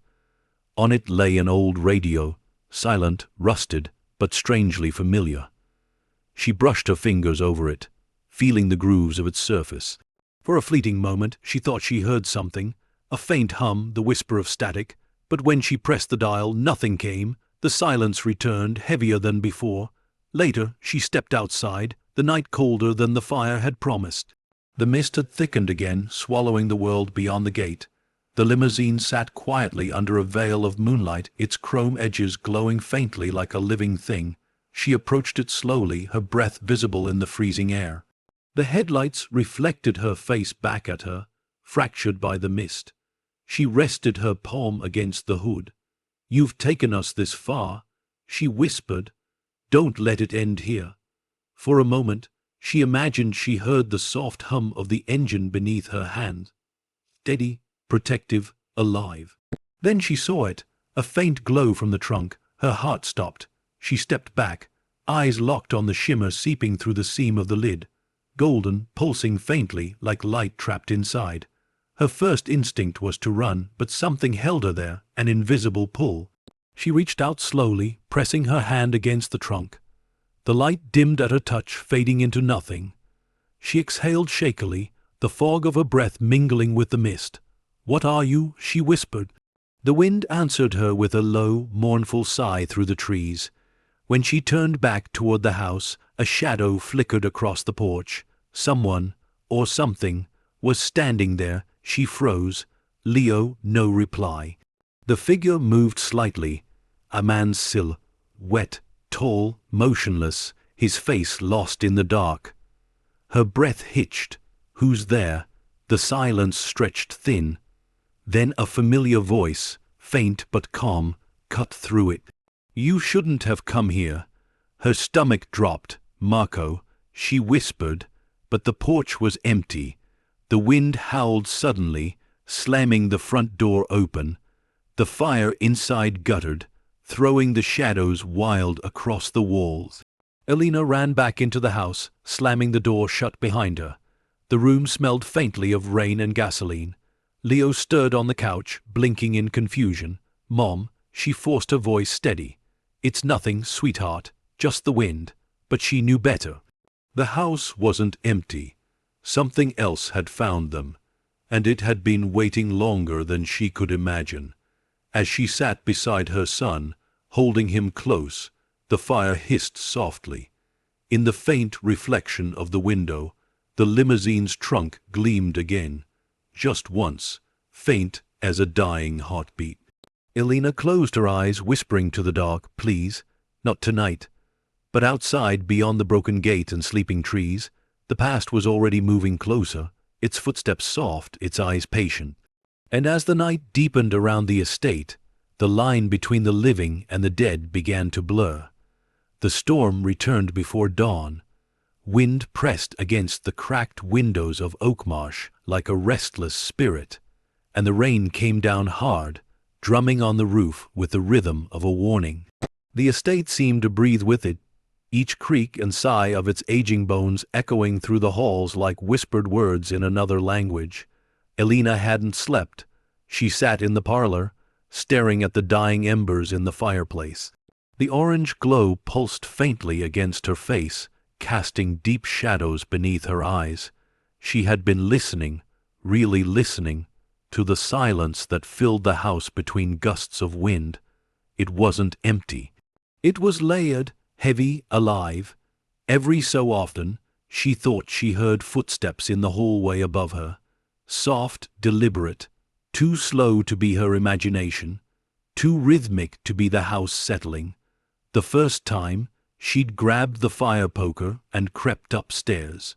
Nothing, just the echo of her own heartbeat, but the feeling remained that something was moving when she wasn't.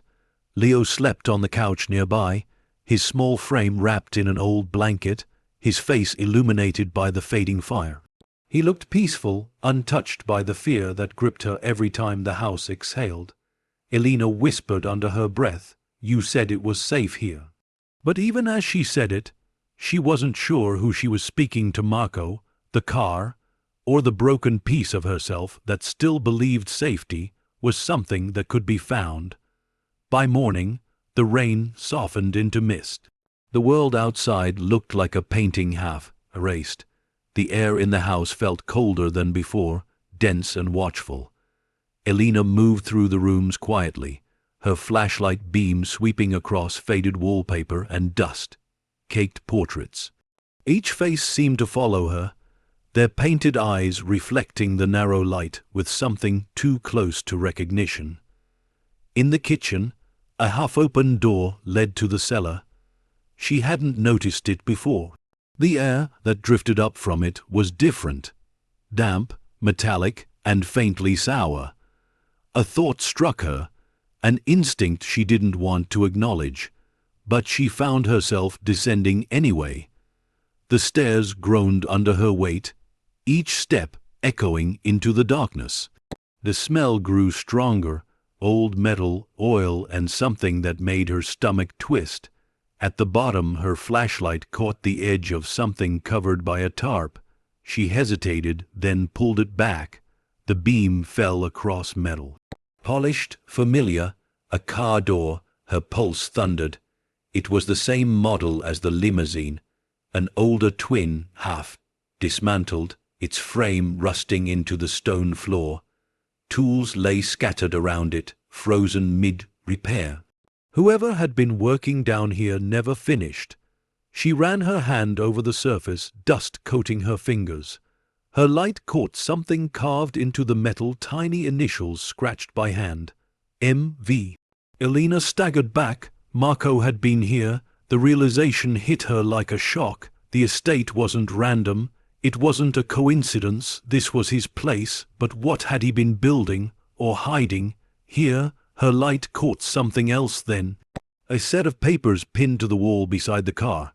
Yellowed, curled with age. She stepped closer, heart hammering. They were blueprints, maps, schematics of the limousine. Her eyes followed the lines until she reached the center. The trunk. Beneath it, scrawled in frantic handwriting, "Not money, memory." Her breath came sharp. The words made no sense, yet felt heavy with truth. She stared at them, her mind spinning. Not money, memory. What did that mean? The flashlight flickered suddenly.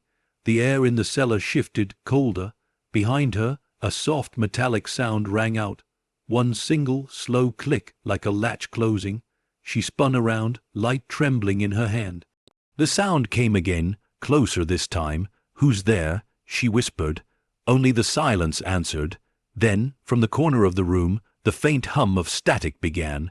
Her flashlight caught a shape near the far wall. An old radio, identical to the one in the study upstairs. Its dials turned on their own, crackling with weak signal. A voice bled through the noise. "Elena?" She froze. The voice was faint but unmistakable. "Marco? You found it?" Her throat tightened. "Marco? What does it mean? What's in the car?" The static wavered, then strengthened. "The past. Everything they took. Everything they erased. It's inside. Not cash, not paper. Proof." The signal sputtered violently, then died. The silence that followed felt alive, pulsing through the concrete walls. Elena backed toward the stairs, her breath shaking. When she reached the top, she turned off the flashlight and slammed the cellar door shut. Her heart was a drumbeat in her chest. She leaned against the door, whispering to herself, not money, memory. Whatever Marco had hidden, it wasn't just a fortune, it was evidence, something powerful enough to bury a man like Morty, and the people who had hunted him. And now they would hunt her for it too. That evening, as the rain returned, she sat by the window staring at the limousine. The fog had thickened again, and its long black body shimmered faintly in the reflection of the lightning. Leo sat near the fire, playing with a handful of coins he'd found in the kitchen. His innocence was unbearable now. He looked up at her. "Mom, can I ask you something?" "Of course. Why are we always running?" The question hit her harder than any threat could. She forced a trembling smile, because sometimes running is the only way to survive. He frowned. "But what if we stop?" She swallowed. "Then we better be ready for what catches us." Outside, the thunder rolled closer, shaking the glass. Elena turned back to the window and froze. Headlights, two beams, faint through the mist, crawling slowly up the drive. Her pulse spiked. She stood abruptly, knocking the chair over. "Leo, get your shoes." He blinked. "Why, what's wrong?" She grabbed his hand, pulling him toward the door. "Now, Leo." The headlights grew brighter, the hum of an engine rising beneath the thunder. It wasn't the limousine, it was the gray sedan. Her body went cold. The car stopped just beyond the gate. The headlights flicked off, but the engine stayed running. Elena's breath trembled. "He found us." She pulled Leo toward the back door into the rain. The cold hit them like glass. From behind, the front door of the house creaked open. She turned. The man in the gray suit stepped inside. Calm, composed, like he'd been there before. His umbrella dripped steadily onto the wooden floor. He met her eyes, a faint smile curving his lips. "Elena," he said softly, almost kindly, "you've come far enough." Her voice cracked. "Stay away from him." He tilted his head. "You still think you're running from me. You're not. You're running from the truth you're carrying." She stepped back, her grip tightening on Leo's hand. "What truth?" He glanced toward the limousine outside, its shape visible through the curtain of rain. "That car doesn't belong to you. It belongs to history, and history has teeth." The wind howled through the doorway, and for a moment, lightning illuminated his face fully. Handsome, calm, and utterly empty. Then he said, in a tone so soft it made her blood run cold, "You can't keep him safe if you don't open it." Elena froze. "Open what?" He smiled faintly. "The trunk." A shiver cut through her. "No." The man's voice dropped lower. "You'll have to eventually, before it opens for you." Another flash of lightning, another heartbeat of silence. Then he was gone. The front door swung wide, banging against the wall in the wind. Elena rushed forward, staring into the rain. The driveway was empty. No sedan, no footprints, nothing. Only the limousine remained, gleaming faintly through the downpour, its trunk pulsing once with that same golden light. Her voice broke into the storm. "What do you want from me?" But the wind only carried her words away. She turned back toward the house, shaking, soaked, terrified. Leo was still standing by the fire, staring at the window. "Mom," he whispered, "he's right." Her heart stilled. "What do you mean?" "The driver," Leo said softly. "He says it's time." Elena's voice trembled. "Time for what?" Leo looked at her with eyes that didn't seem like his own. "To remember." Lightning flashed again, and the house went dark. Outside, the limousine's headlights flicked on by themselves, cutting through the rain like eyes opening. And as thunder tore through the night, Elena realized the past she'd been running from had finally caught up not as a shadow, but as a revelation waiting to be unlocked. The storm had teeth that night. Lightning split the sky open in crooked veins. Thunder rolled through the hollow ribs of Oak Marsh, and rain fell so hard It seemed determined to wash the past away. But the past didn't wash, it waited. Elena stood in the parlor, her breath sharp and shallow, staring through the rain-streaked window at the limousine. Its headlights burned white through the darkness, bright and unnatural, cutting a path across the yard. The engine was running, though no key sat in the ignition. Behind her, the old house groaned like something waking from a long sleep. Shadows stretched across the walls, shifting with each flicker of lightning. Leo stood near the fireplace, small and silent, his eyes fixed on the limo. The glow from outside painted him in silver and shadow. "Mom," he whispered, "he's back." Her voice trembled. "Who? The driver?" he said. "He wants you to open it." Elena shook her head, her pulse pounding. No, we're not doing this, Leo. We're leaving." She moved toward him, grabbing her coat and keys, but the wind outside howled like a living thing, slamming the door shut before she could reach it. The latch locked itself with a metallic snap. Leo flinched. The fire in the hearth hissed violently, flames twisting upward as if caught in a gust that didn't exist. The air smelled of ozone and damp iron. "Elena," the voice wasn't Leo's. It came from the hallway, soft, male, heavy with sorrow. Elena froze. The sound of her own name, spoken by that voice, chilled her more than the storm ever could. She turned slowly. Marco, a figure stood at the end of the corridor, half hidden in shadow, not solid, not flesh, a shimmer of light and smoke shaped into the outline of a man. Lightning flashed, revealing his face, worn, tired, eyes hollow but kind. "You can't keep running," the voice said. "Not from them, not from what you carry." Elena stepped back, trembling. "Why me? Why the car?" He looked past her, toward Leo. "Because he's part of it." Her heart stopped. "What do you mean?" Marco's expression softened with something like regret. Morty wasn't moving money. He was moving lives, proof of what they did. Names, faces, dates, hidden where no one would look. Inside the lining of the bills, in the codes burned into their serial numbers. They killed me to keep it buried. She shook her head. "That's not possible." "It's already begun," he said quietly. "The ones hunting you, they're not after the cash. They're after the story it carries." Thunder cracked overhead, drowning out his last words. The lights flickered once, then died. The house fell into darkness. Elena reached for Leo, pulling him close. "We're leaving now." But as she turned toward the door, glass shattered behind her. A window exploded inward, spraying the room with shards and rain. Someone was outside. Elena ducked, shielding Leo as boots hit the floorboards. 3, maybe 4 figures in dark clothing, flashlights slicing through the shadows. "Search everything," a voice barked, deep and commanding. Leo clung to her arm, his eyes wide. "Mom, stay behind me," she whispered, heart hammering. She reached for the fire poker, gripping it like a weapon. The men moved fast, spreading through the house with military precision. One of them kicked over a chair, another swept a beam across the walls. "She's here," a voice called. "The car's out front, engines hot." Elena's blood turned to ice.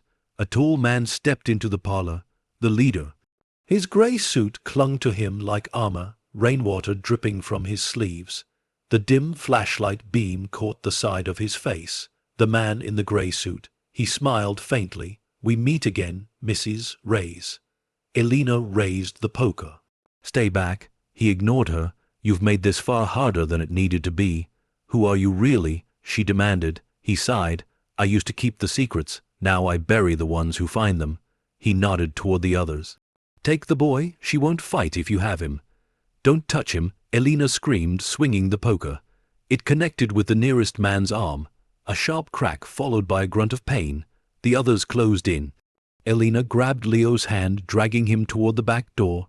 The rain outside roared louder, drowning their footsteps as they sprinted into the yard. The cold hit her like knives. Behind them, flashlights flared through the windows. Voices shouted, "Move, they're running." Elena pulled Leo toward the limousine, the headlights still glowing like eyes watching them. The engine idled, low and patient. "Get in," she yelled. Leo hesitated. "Mom, it's not safe. It's all we have." They dove inside. The doors slammed on their own, locks snapping shut. For a heartbeat, there was silence. Then the engine roared, louder than it ever had before. The dashboard lights came alive, flickering erratically, casting the cabin in an eerie red glow. Elena gripped the steering wheel. Come on, come on. But the car moved before she pressed the pedal. The limousine rolled forward slowly, tires crunching over gravel, steering itself toward the driveway. Leo's voice trembled. "Mom, it's driving." "I know," she shouted over the wind. In the rear-view mirror, beams of light cut through the rain, the grey suit and his men sprinting toward them, shouting. One raised a gun. The first shot rang out, shattering the rear window. Leo screamed. Elena ducked low, pressing the pedal to the floor. The limo surged forward, faster now, headlights slicing through the fog. The men faded behind them, swallowed by the storm, but the road ahead was barely visible. Mud, trees, and darkness twisting together. The car seemed to know where it was going. "Elena," a voice said, low, steady, coming from the speakers. Her breath hitched. Marco's voice, "Don't stop, don't turn back. The road knows the way." She gripped the wheel tighter, tears blurring her vision. "Marco, what's happening?" "You opened the door," he said. "Now you have to finish it." Another gunshot echoed behind them, closer this time. The rear tire burst, sending the limo skidding across the slick road. Elena fought the steering, screaming as the car spun and slammed sideways into a ditch. The engine sputtered, then died. Smoke filled the air. Rain pounded against the windshield, and in the glow of the headlights, she saw him, the man in the grey suit, walking slowly down the hill toward them, calm as ever. "Get out of the car, Elena," he shouted over the storm. Now, Elena turned to Leo. "When I tell you, run." "Mom, do what I say." She pushed the door open and stepped into the rain, her body trembling with adrenaline. The grey suit stopped a few feet away, his eyes locked on hers. "This doesn't have to end badly," he said softly. "You give me the car, I let you live." Lightning split the sky, throwing his face into sharp relief. Calm, controlled, inhuman. Elena took a step back, her hair plastered to her face. "It's not the car you want, it's what's inside." He smiled thinly. "Finally you understand." He reached out a hand. "Give it to me." Behind him thunder rolled, and for the first time she saw movement in the trees. A second figure, then another, men in black, guns raised, and then she heard it, the faint metallic click from the limo's trunk, the sound she'd learned to fear. The lid creaked open on its own, light spilling out in a slow, golden pulse that painted the rain in fire. The grey suit turned, his expression faltering for the first time. "No," he whispered, "not yet." From inside the trunk a sound rose, a deep, resonant hum that vibrated through the ground itself. Elena took a step back, shielding Leo as he clung to her waist. The man in the grey suit stared into the light, eyes wide. "You don't know what you've done." Elena's voice shook. "Then tell me." But before he could answer, the light erupted outward, bright, soundless, endless. The storm went still, and the night broke open. As the glow swallowed everything, Elena's last thought was of Marco's voice on the tape. His warning, his sorrow, his truth. "You can't bury memory forever." And then the light took her. Silence for a heartbeat. The world stopped. The rain froze midair. Thunder turned to memory, and the glow pouring from the limousine's trunk devoured the dark like sunrise breaking through stone. Elena couldn't move, her body locked between fear and awe. The light wasn't blinding, it was alive. It rippled across the wet ground, bending around the gray-suited men as if choosing who deserved to see it. For an instant, everything was weightless, the air humming with electricity, the scent of iron and ozone filling her lungs. Leo clung to her side, trembling. "Mom, what's happening?" Elena couldn't answer. Words felt too small. The man in the grey suit stumbled backward, one hand shielding his eyes, the other gripping his pistol like a lifeline. His voice came out fractured, terrified. "Close it. Close the damn trunk." But it wouldn't close. The light pulsed again, brighter now, spreading over the trees, illuminating the rain in shimmering gold. And then, through the glow, Elena saw them, figures, shadows, faces. They moved inside the light, like reflections from another world. Men in suits, women with pale eyes, Marco among them. His gaze found hers, calm and resolute. "It's not just money." His voice whispered inside her head.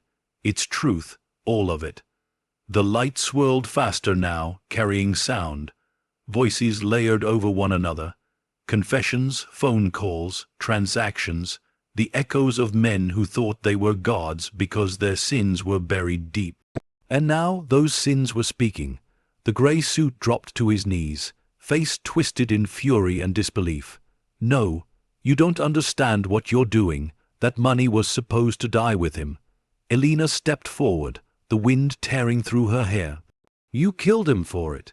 He looked up, his voice breaking. "We killed him to protect what was left of order. You think you've uncovered justice, you've unleashed chaos."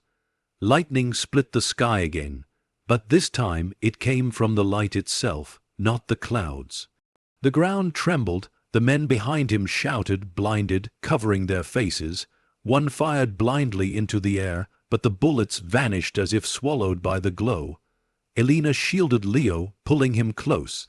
The warmth from the light seeped into her skin, and for the first time she didn't feel afraid. She felt seen.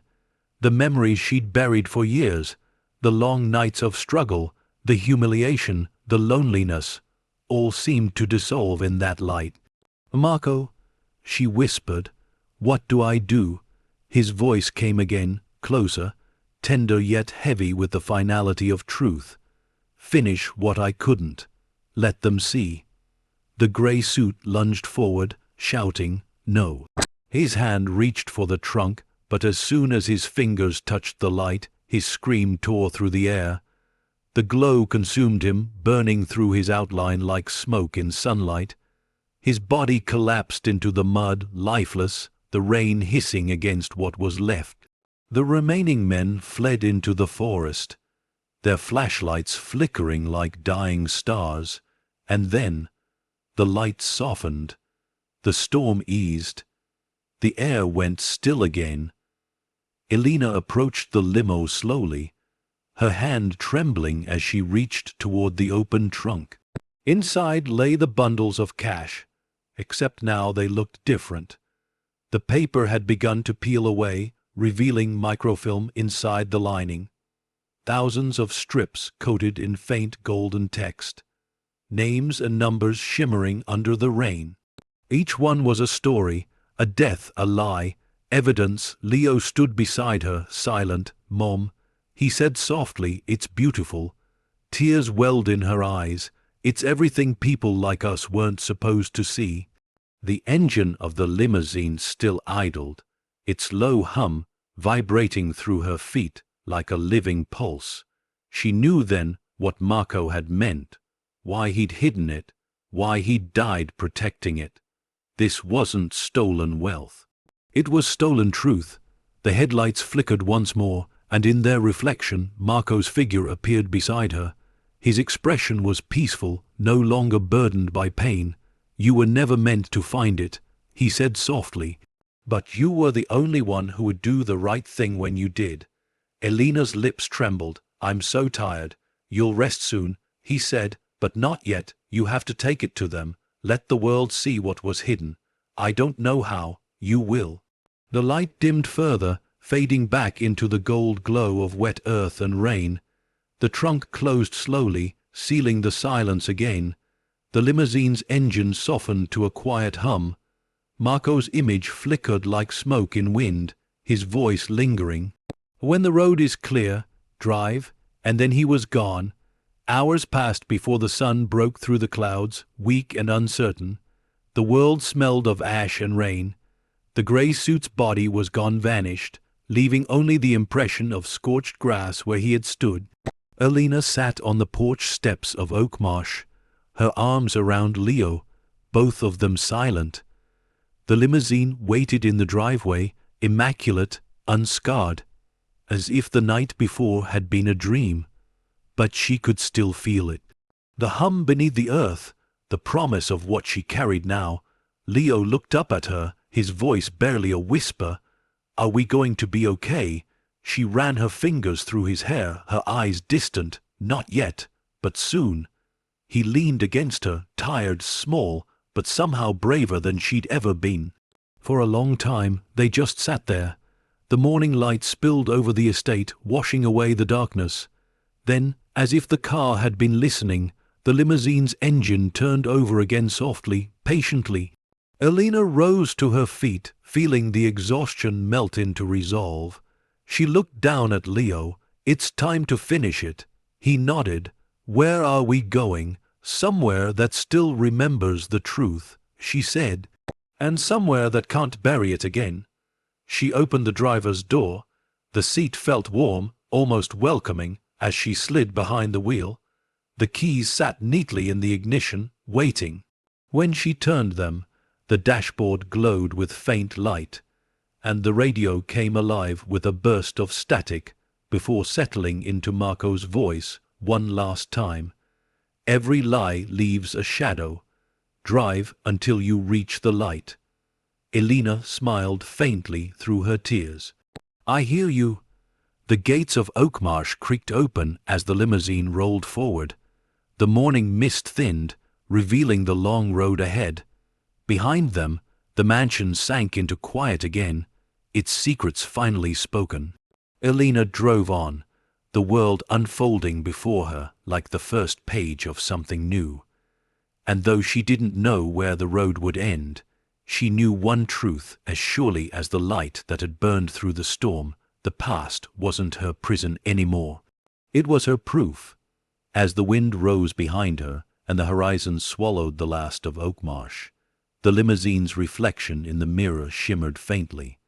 Marco's ghost sitting in the back seat, smiling at the road ahead.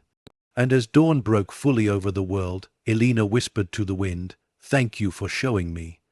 The voice that answered came soft and low, carried on the hum of the engine. "Now go set them free." And the road stretched out before her, endless, waiting, a path of redemption built from the wreckage of forgotten truths. The road ahead shimmered with morning light, but for Elena, it felt like driving through the aftermath of a dream that refused to fade. The world looked calm, innocent even. The soft sway of trees, the hum of the wind, the occasional glint of sunlight breaking through clouds, but she knew better. The limousine moved quietly down the rural highway, its engine steady and low. Leo slept beside her, one arm clutching his backpack, his face peaceful against the seatbelt. For the first time in days, he wasn't afraid, but Elena couldn't shake the weight pressing against her chest. The trunk, the light, the truth. Marco's words still echoed inside her skull like a heartbeat. Not money, memory. She hadn't touched the trunk since that night. The golden glow was gone now, replaced by the cold silence of something waiting to be finished. Every mile brought her closer to a choice she didn't know how to make: to keep running or to face the truth that had already found her. In the distance, the outline of a city rose from the horizon, grey and quiet. The sign read, Harrington County Pop, 4012, a place small enough to forget itself, a place where truth might still have a voice. She turned off the main road, following a narrow path lined with oaks and faded billboards. The radio flickered with static. She turned the dial absent-mindedly, searching for anything to drown the silence. A voice came through, faint, almost hesitant. Breaking news. Federal investigation reopened. Evidence connected to the Morty case. Elena's hand froze on the knob. The voice continued, clearer now. Anonymous sources claim newly surfaced documents may reveal the location of hidden accounts and... She snapped the radio off. Her pulse thudded in her throat. Someone else knew. Or maybe someone had already found another piece. She glanced at Leo, sleeping soundly. The thought of dragging him further into this world made her sick. "You can't keep running," Marco's voice whispered from memory. Let them see. But who were they? The law? The press? The same kind of men who buried this once before. She drove until the city gave way to its outskirt. Rows of abandoned warehouses and faded signs that whispered of better days. Eventually, she found a small mechanic shop still open, its flickering neon light reading, Clark's Auto and Tow. She pulled into the gravel lot. An older man stepped out, wiping grease from his hands. "Hell of a car," he said, squinting at the limousine. "Haven't seen one like that in years." Elena forced a tired smile. "It's been through a lot." He nodded. "Looks it. What's she need?" "Just a place to rest for a while," she said softly. "Maybe an oil change." The man chuckled. "Sure thing. You can wait inside if you want. Coffee's terrible, but it's hot." Inside, the air smelled of metal and dust. A small TV sat in the corner, playing muted news footage. Headlines rolling across the bottom of the screen. "Missing mob money, FBI reopens case." Her heart dropped. The image on the screen was grainy but unmistakable. A black limousine being hauled from a scrapyard years ago. The same model, the same symbol of everything she wished she'd never touched. She looked away quickly, her hands trembling around the paper cup of coffee. When the mechanic returned, he smiled politely.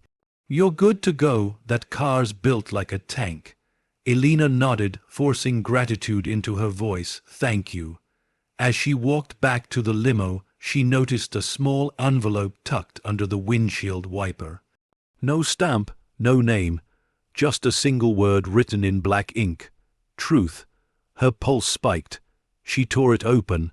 Inside was a note, typed neatly on white paper. "You think you're the first to try to set it right?" Every one of them thought the same.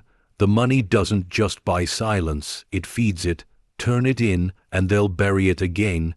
Keep it, and it'll bury you. Below the message, an address, 110 Harbor Row, Warehouse District. Midnight. She folded the note slowly, her hands shaking. Whoever left it knew her, knew what she carried, and what it meant. Night fell like ink. The world turned colder. Elena parked near the edge of the warehouse district. The silence so heavy it felt physical. Rows of rusted steel doors stretched before her like teeth. Only one had light, faint, golden, leaking from its cracks. Leo stirred in the back seat. "Mom, where are we?" She turned, brushing his hair gently. "Somewhere I have to go. You're going to stay here, okay? Lock the doors. Don't open them for anyone." He frowned. "But what if... I'll be right back." She squeezed his hand once, then stepped into the cold night. The gravel crunched under her boots as she approached the glowing warehouse door. Every step felt like walking toward judgment. When she pushed it open, the faint hum of electricity met her ears. Inside, a single light bulb hung from the ceiling, swaying slightly. And beneath it, two figures. The first was Jace, the mechanic from earlier. His face was pale, uneasy, hands shoved deep in his jacket pockets. The second, someone she didn't expect to ever see again, the man in the grey suit. He stood perfectly still, expression unreadable, as if the rain that had soaked him before had dried into resolve. "Evening, Mrs. Reyes," he said softly. "I wondered how long it would take you." Her voice cracked. "You're dead." He smiled faintly. "You saw what you were meant to see, but death is a flexible concept in our world." She glanced at Jace. "You brought me here," he nodded, guilt flickering across his face. "I didn't know who he was. He said you'd be safe." The grey suit took a slow step forward. "And you are, for now. You did something extraordinary, Elena. You opened the past, you woke the truth, but now you have to decide what to do with it." Her hand tightened into a fist. "Why me?" "Because you still believe truth has power," he said. "That makes you dangerous." He reached into his coat and pulled out something small, one of the golden microfilm strips, glowing faintly even in the dim light. "This," he said, holding it up, "is worth more than $15 million. It's worth the lives it can destroy." He tossed it to her. "Go ahead, give it to the press, to the police. See what they do. See how fast they hide it again." She caught it, staring at the light refracting through it like liquid fire. "You're lying." "Am I?" he said softly. "The last man who thought he could expose them is buried under this floor." Elena glanced down. The concrete beneath her feet stained darker than the rest. She whispered, "Marco." The grey suit tilted his head. He thought truth could save him too. Her voice trembled. "Then why are you still here?" He smiled. "Because someone has to keep the lie alive." The light flickered. The hum deepened, and somewhere outside, the sound of tires screeched against asphalt. Elena's heart leapt. "Leo." She ran for the door, but the grey suit stepped in front of her, blocking the way. His calm was gone now, his eyes dark, desperate. "You can't leave, Elena. Once you open that trunk, you belong to it." She shoved him hard, the microfilm slipping from her hand, scattering golden sparks across the floor. "Then maybe it belongs to me," she hissed. He lunged, grabbing her wrist. But before he could pull her back, a deafening horn blared outside. The limousine's engine roared to life. The grey suit froze. The lights overhead flickered wildly, bursting one by one until only the glow from the limo's headlights cut through the open door. Elena tore free and sprinted toward it, rain slicing across her face. The car door swung open on its own. Leo sat in the passenger seat, pale but calm. "Mom," he whispered, "it's time to go." As she climbed in, the grey suit stepped into the doorway, eyes burning. "You can't run from it forever." Elena looked back once, her voice steady and low. "I'm not running, I'm finishing it." The limousine sped into the darkness, the golden microfilm glowing faintly in her hand. And behind them, the warehouse erupted in a flash of white light, the past consuming itself one final time. As the echo faded into the night, Elena whispered to Leo, "The truth costs blood, baby, but I'm done letting it buy silence." And the road carried them onward, into the heart of whatever waited next. The explosion painted the night in gold. Flames licked the warehouse sky, smoke spiraling upward like the last breath of something ancient. The shockwave rattled through the ground, shattering the silence that had lingered too long. Elena didn't look back. Her hands gripped the steering wheel, white, knuckled, as the limousine tore through the rain-slick streets. The glow from the fire behind them shimmered across the rear window, a reminder that there was no going back. Leo sat beside her, eyes wide but unafraid. The reflection of the flames flickered in his gaze, but he didn't cry. He didn't even speak. There was a calmness in him, something too still for a child. Elena's heart thudded hard. "You okay, sweetheart?" He nodded slowly. "It's over, right?" She hesitated, almost, but deep down she knew better. The truth had weight, and once you carried it, it carried you too. They drove until the city disappeared behind them, the world narrowing into a lonely stretch of highway lined with whispering fields. The rain had stopped, but the clouds still hung heavy above, turning the night to ash. In the distance, Faint sirens wailed far behind now, chasing ghosts. The limousine's dashboard light glowed softly, humming a low electric note that felt almost like breathing. The radio flickered to life for a moment before settling on a voice she didn't recognize. Breaking overnight local explosion in Harrington's warehouse district. Authorities suspect arson. No fatalities confirmed. She turned it off. They would never find bodies. There would be no names. That's how men like the one in the gray suit always worked, leaving nothing but silence where truth should have been. Elena pulled onto the shoulder of the road and shut off the engine. The night pressed in around them, full of crickets and distant thunder. Leo turned to her. "Mom, what was really in that car?" She stared at the horizon, her voice low and raw. Proof of things people paid to forget. He frowned. "Why didn't they just tell the truth?" She smiled sadly. "Because the truth hurts people with power, and people with power don't bleed unless someone makes them." Leo thought about that for a long moment, then asked softly, "What are we gonna do with it?" Her eyes found the rearview mirror, catching her reflection in the darkness. "Tired, haunted, alive. We'll find someone who can't be bought." Leo tilted his head. "Like who?" Elena hesitated, then reached into her coat pocket.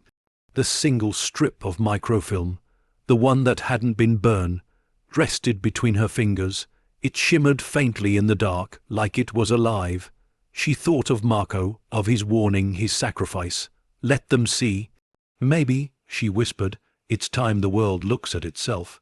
By dawn, they reached the next town. A faded sign greeted them. Riverton, truth finds the patient. Elena almost laughed. The irony felt cruel. The streets were quiet, wet from the night's rain. She parked the limousine behind an old diner, its neon sign buzzing faintly. The smell of coffee drifted through the air. Inside, the waitress looked up, eyes tired but kind. "You two look like you've been on the road a while." Elena smiled faintly. "You could say that." She ordered breakfast for Leo, pancakes because he loved them, and black coffee for herself. The first sip tasted like bitter hope. Across from her, Leo devoured his food like a child who hadn't eaten in days.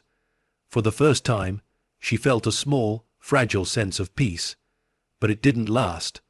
A voice from the diner's old TV drew her attention. The morning news. Authorities continue investigating a fire believed to be linked to the unsolved Morty case. Anonymous sources claim a woman and child may have been seen leaving the area moments before the blast. A grainy photo filled the screen, a highway security still. The limousine, the cup slipped from her hand, coffee spilling across the counter. The waitress blinked. "You okay, hon?" Elena forced a smile. "Yeah, just clumsy." She paid the bill in cash and hurried Leo outside, her pulse hammering. The rain had started again, thin and cold. They climbed back into the limo. She started the engine, but this time something felt different. The hum beneath the hood wasn't mechanical. It was almost human. A faint whisper drifted through the speakers, soft as breath. "You can't outrun the truth." Her blood ran cold. Marco, but the voice that followed wasn't his. It was deeper, familiar. "You burned everything, Elena, but the ashes still tell a story." Her eyes widened. The gray suit. "Did you think light could destroy me?" he said, calm and certain. "Light only reveals what hides in the dark. I am the dark." The radio hissed, his voice fading into static. Elena slammed it off. Her hands trembled against the wheel. The fire hadn't killed him. Not really. Men like that didn't die. They became myths, ghosts of the systems that birthed them. "Mom," Leo whispered. She turned to him, forcing calm into her voice. "It's okay. He's gone." But she didn't believe it. They spent the next few hours driving aimlessly through the countryside, stopping only for gas. The microfilm strip remained in her pocket, a pulse against her leg, a reminder that she was still holding the truth hostage. At sunset, they reached the edge of a lake. The water was calm, reflecting the dying sky in shades of gold and crimson. Elena parked by the shore, stepping out into the quiet. Leo followed her, his small hand slipping into hers. "It's beautiful," he said softly. "It is," she whispered. She pulled the microfilm from her pocket, watching the light play across it. The gold shimmered faintly, like it was alive. "This thing," she said, more to herself than to him, "cost more lives than it ever should have. Marco's, his, all of them." Leo looked up at her. "Are you gonna throw it away?" She stared at the water. The idea tempted her, ending it here, letting the past drown. But Marco's voice returned, faint, steady. "You can't bury memory forever, no," she said finally. "I'm going to finish what he started." Leo nodded slowly, his eyes full of trust. "Then I'll help." She smiled, tears burning behind her eyes.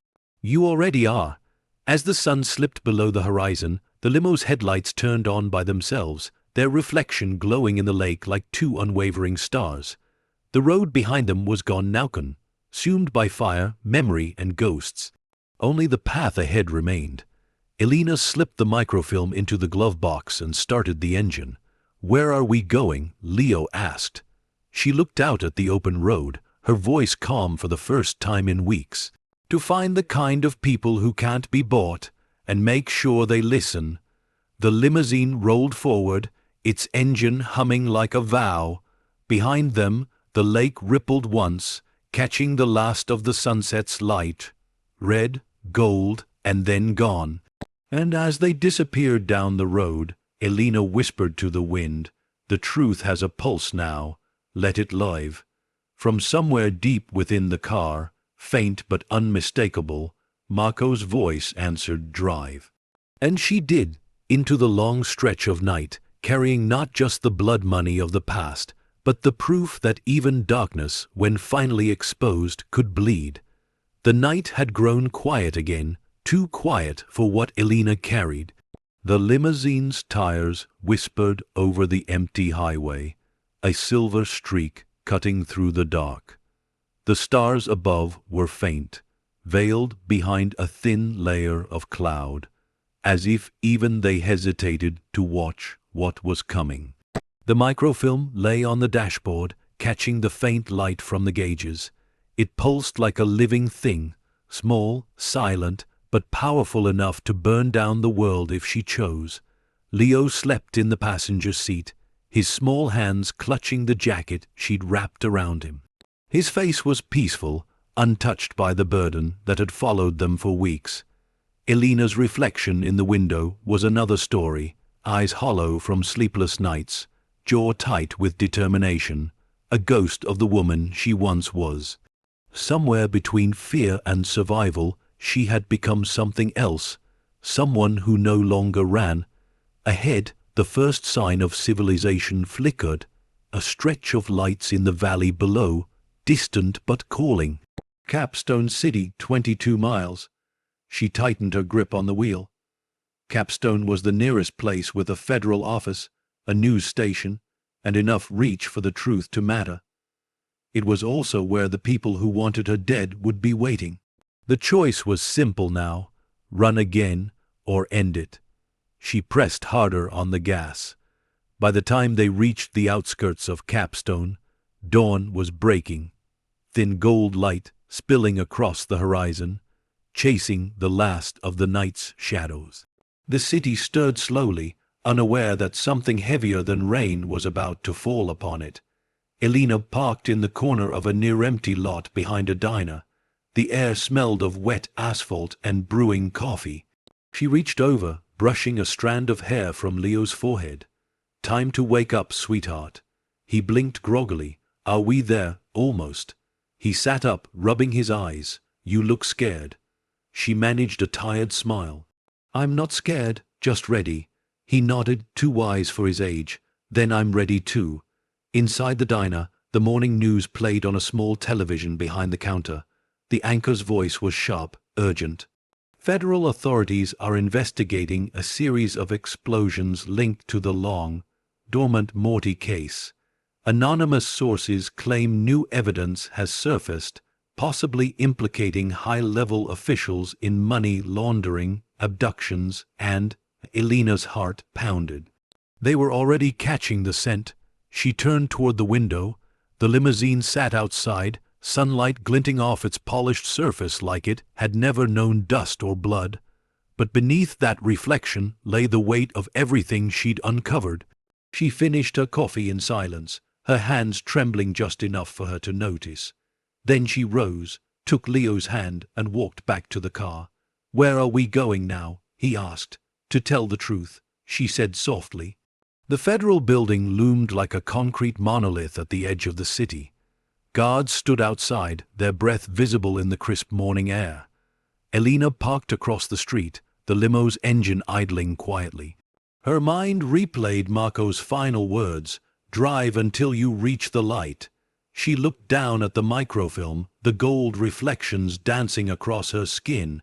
Every moment she'd survived, the trunk, the man in the gray suit, the endless running, had led to this. But she wasn't naive. Truth didn't just set you free. It demanded a price. She turned to Leo, her voice steady but low. "Listen to me, okay? Whatever happens when I walk in there, you stay here. Keep the doors locked. Don't get out for anyone." Leo's voice broke. "Mom, please don't. I'll come back," she said, smiling through the ache in her chest. "But I have to do this first." He nodded, tears brimming in his eyes. "Promise, promise." She kissed his forehead, then stepped out into the cold morning air. Inside the building, everything was glass, metal, and quiet efficiency. The receptionist barely looked up until Elena placed the microfilm on the counter. "I need to speak to someone in federal crimes," she said, her voice calm but unyielding. The woman blinked. "Do you have an appointment?" "No," Elena said. "But I have the evidence you've been chasing for 15 years. That got her attention. Within minutes, 2 agents led Elena to a private conference room. The walls buzzed faintly with the hum of fluorescent lights. They took the microfilm and loaded it into a small reader. As the images appeared, bank transfers, offshore accounts, names, both agents went still. "Where did you get this?" one asked. Elena looked him straight in the eye. "From the dead." They exchanged glances. "Mrs. Reyes, this is enough to—" The door burst open before he could finish. A man in a dark suit stepped in, taller, older, calm as stone. He wore an agency badge, but his eyes told her what his nameplate didn't. The gray suit. Alive? Her breath caught. "No." He smiled faintly.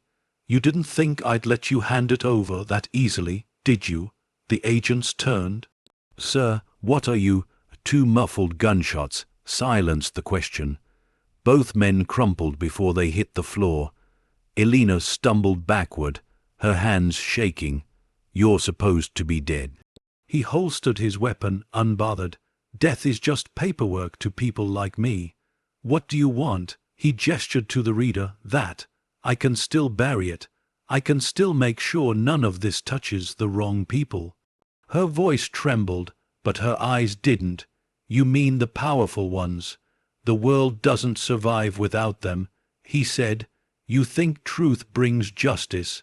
It brings collapse." He stepped closer. "You can still walk away, Elena. Take your boy, take what's left of your life. No one will ever find you." Her voice steadied. "You killed Marco. You destroyed everything he tried to fix. I'm not you." He sighed. "That's your mistake." Lightning flashed outside, though the sky was clear. The lights flickered. Somewhere deep inside the building, a low hum began to rise. The sound she'd learned to recognize. The limousine's engine. The gray suit froze, eyes darting toward the window. "What did you do?" Elena smiled faintly through her tears. "I didn't do anything." Outside, the limousine sat idling where she'd left it, but its headlights had turned on by themselves, cutting through the morning haze. The building's lights died in an instant. Every monitor, every bulb, every whisper of electricity blinked out. Only the faint hum remained. Elena's voice was, "Whisper, he's here." The gray suit's face twisted with rage. "You brought it with you." Elena took a step back. "No," she said, "it brought me." The floor trembled. The hum deepened, a resonance that crawled through the air and made the glass vibrate. The microfilm reader glowed gold. The grey suit lunged for it, but the screen flared, blasting him backward. He hit the wall hard, his scream drowned by the sound of the film. Unspooling, golden light pouring across the floor, spreading up the walls. Every file, every name, every number, the entire history of corruption, flashed across the room in blinding bursts. Elena shielded her eyes, tears streaming down her face. "It's over," she whispered. "They'll all see now." The grey suit staggered to his feet, his voice a growl. "You think light wins, Elena? It burns everything, including you." He raised his gun, but the door behind him slammed shut. The lights surged brighter. The limousine's horn blared outside, long, sharp, final, and when the light exploded through the windows, the man in the grey suit was gone. All that remained was the glow of the microfilm, flickering like the dying breath of a truth too big to stay hidden any longer. Elena fell to her knees, shaking, sobbing, half from terror, half from relief. The storm that had chased her for so long had finally broken. When she stumbled outside moments later, the world was quiet. The dawn had grown bright, soft, forgiving. The limousine sat where she'd left it, its headlights dimming as if it had finished its purpose. Leo opened the door before she reached it, eyes wide. "Mom, what happened?" She pulled him into her arms, holding him tightly. "It's done." He looked up at her. "Are we safe now?" She smiled through her tears. "For the first time, I think we are." The wind swept gently through the street, carrying the faint scent of rain and something lighter, like peace. She turned back once, staring at the federal building. The sun caught on the shattered glass, scattering reflections like diamonds across the street.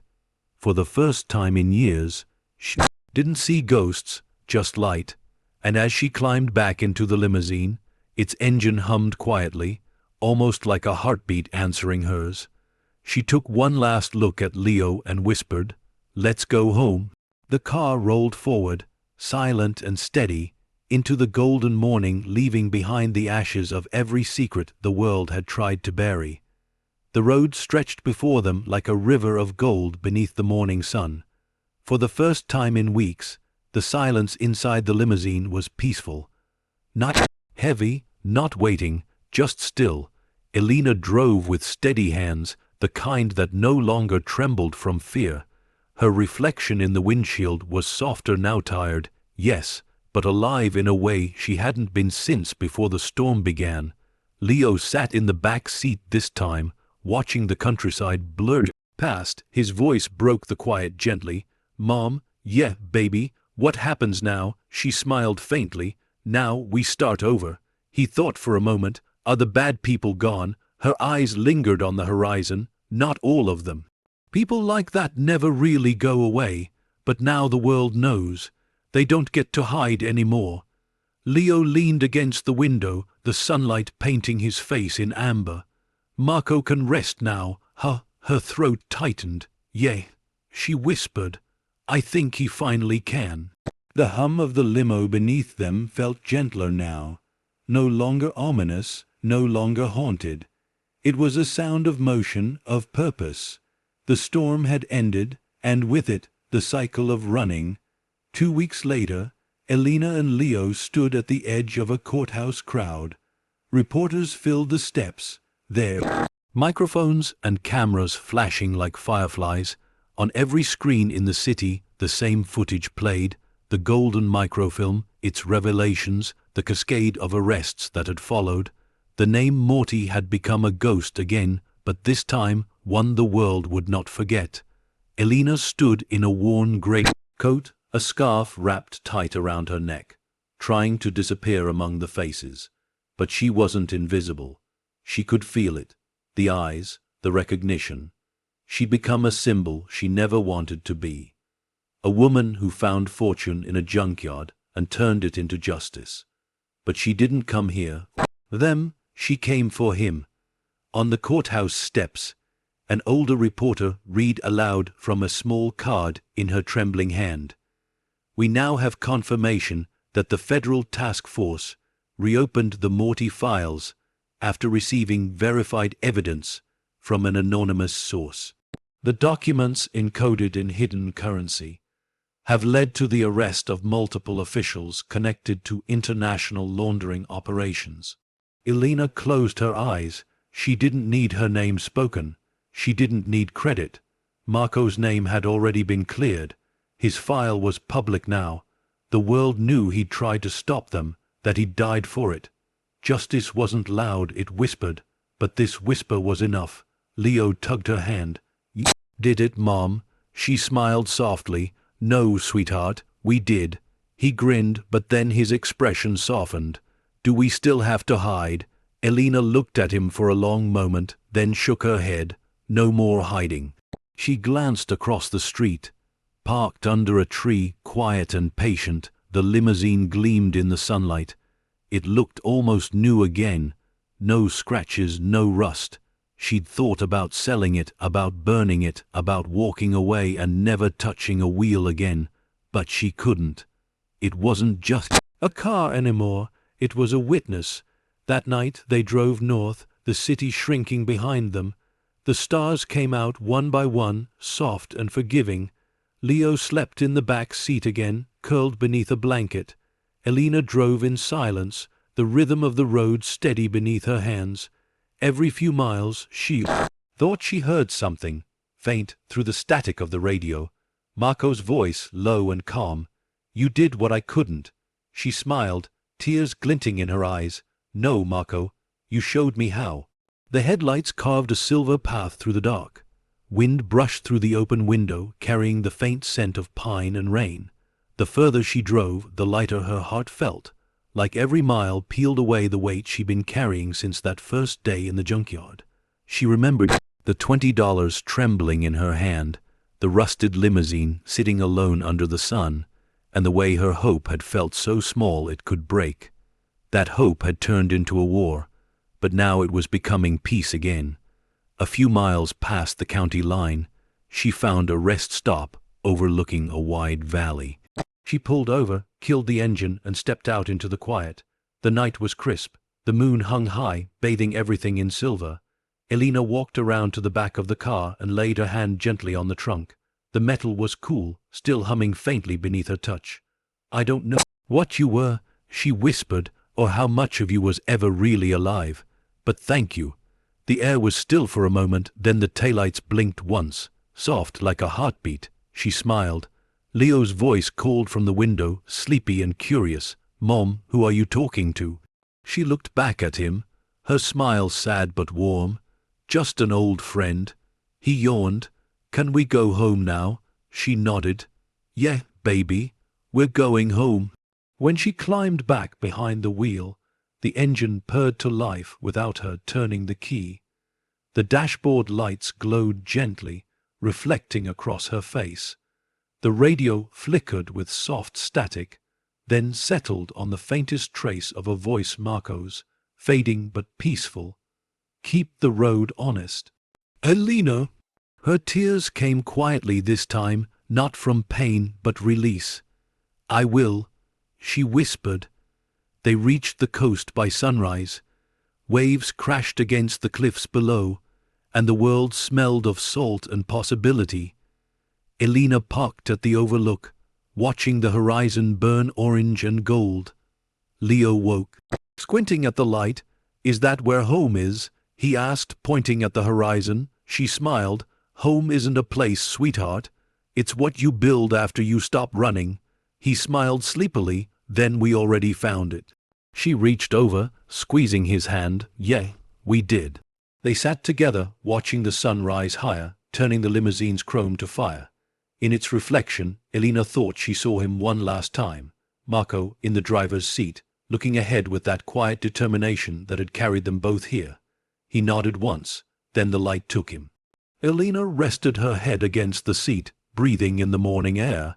The road ahead shimmered in the sun, stretching far and endless. The limo idled quietly, ready.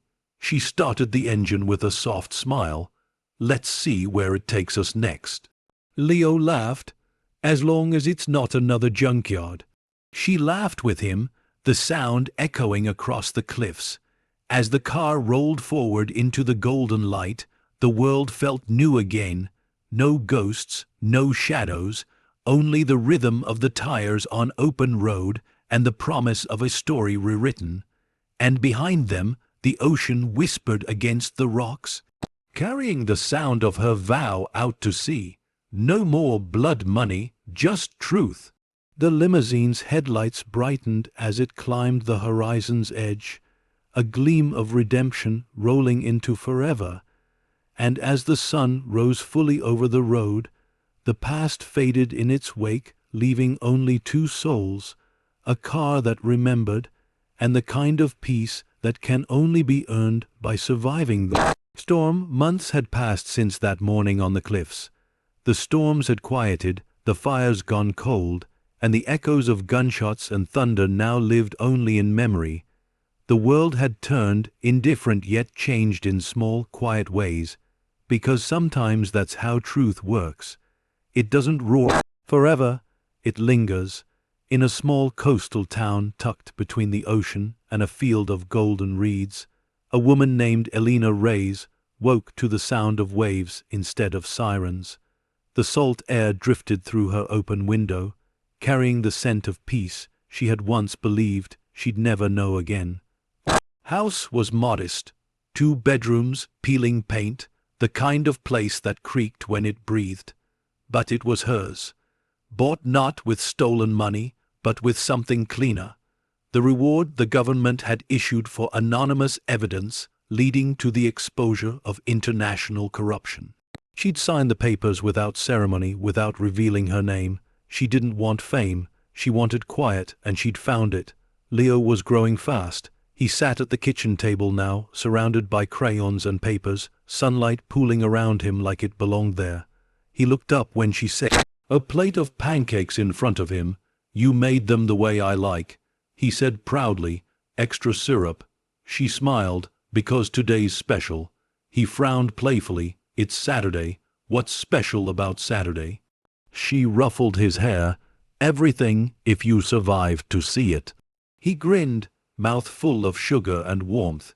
Elena sat across from him, hands folded loosely around her coffee mug. Her hair was shorter now, streaked with light from too many mornings spent walking along the coast. Her eyes no longer darted to windows at every sound. The ghosts that once chased her were finally still. Outside, the driveway gleamed under the rising sun.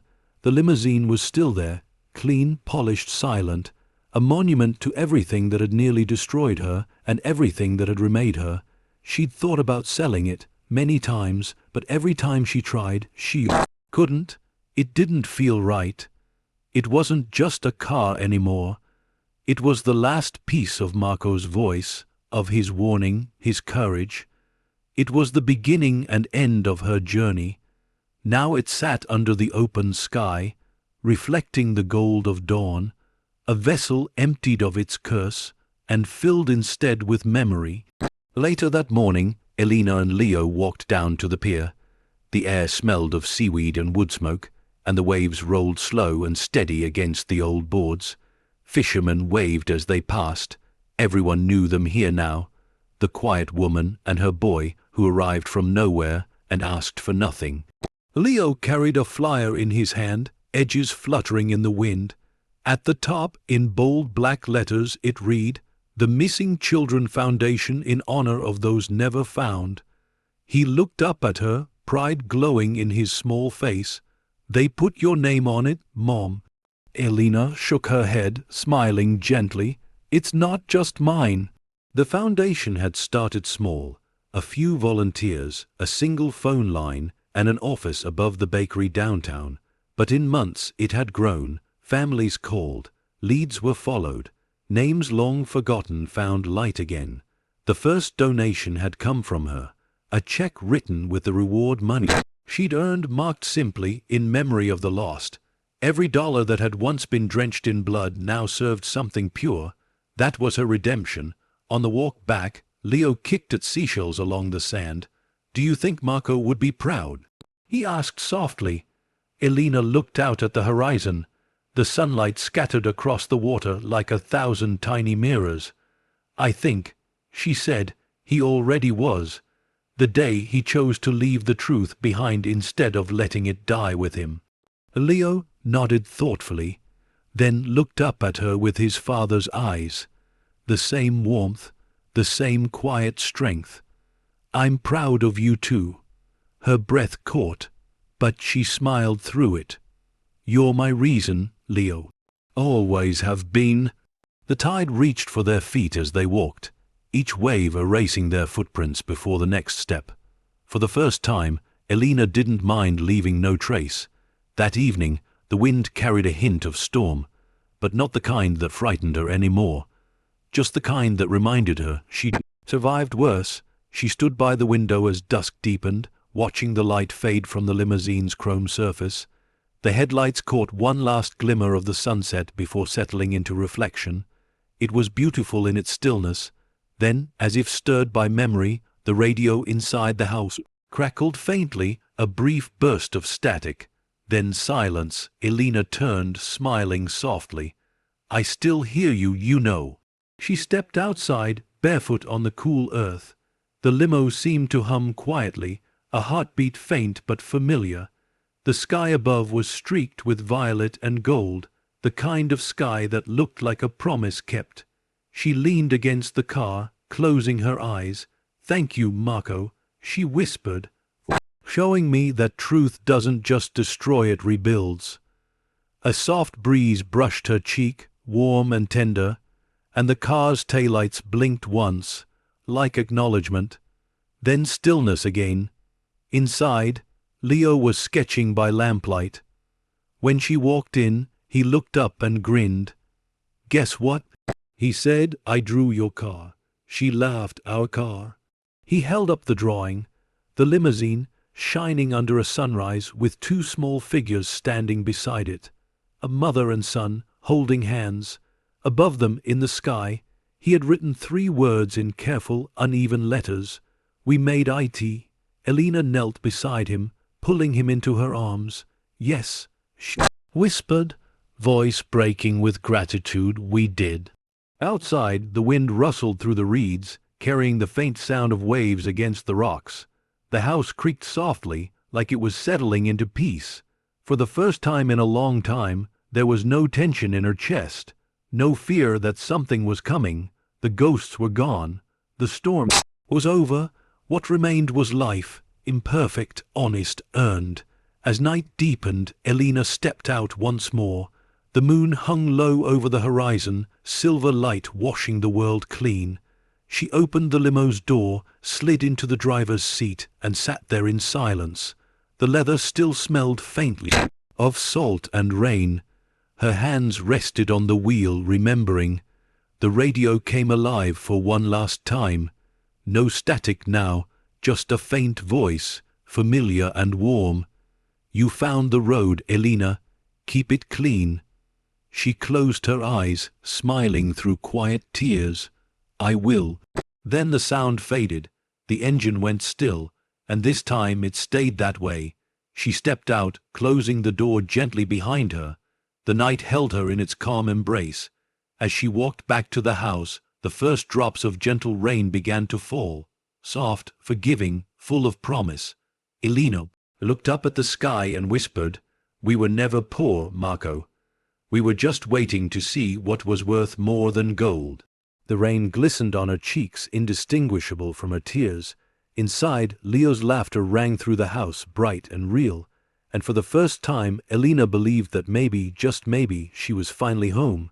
The camera of life panned wide, the small house glowing under the soft rain, the silver limousine gleaming quietly in the driveway, and the woman who turned a curse into a cause standing in the light of her own making.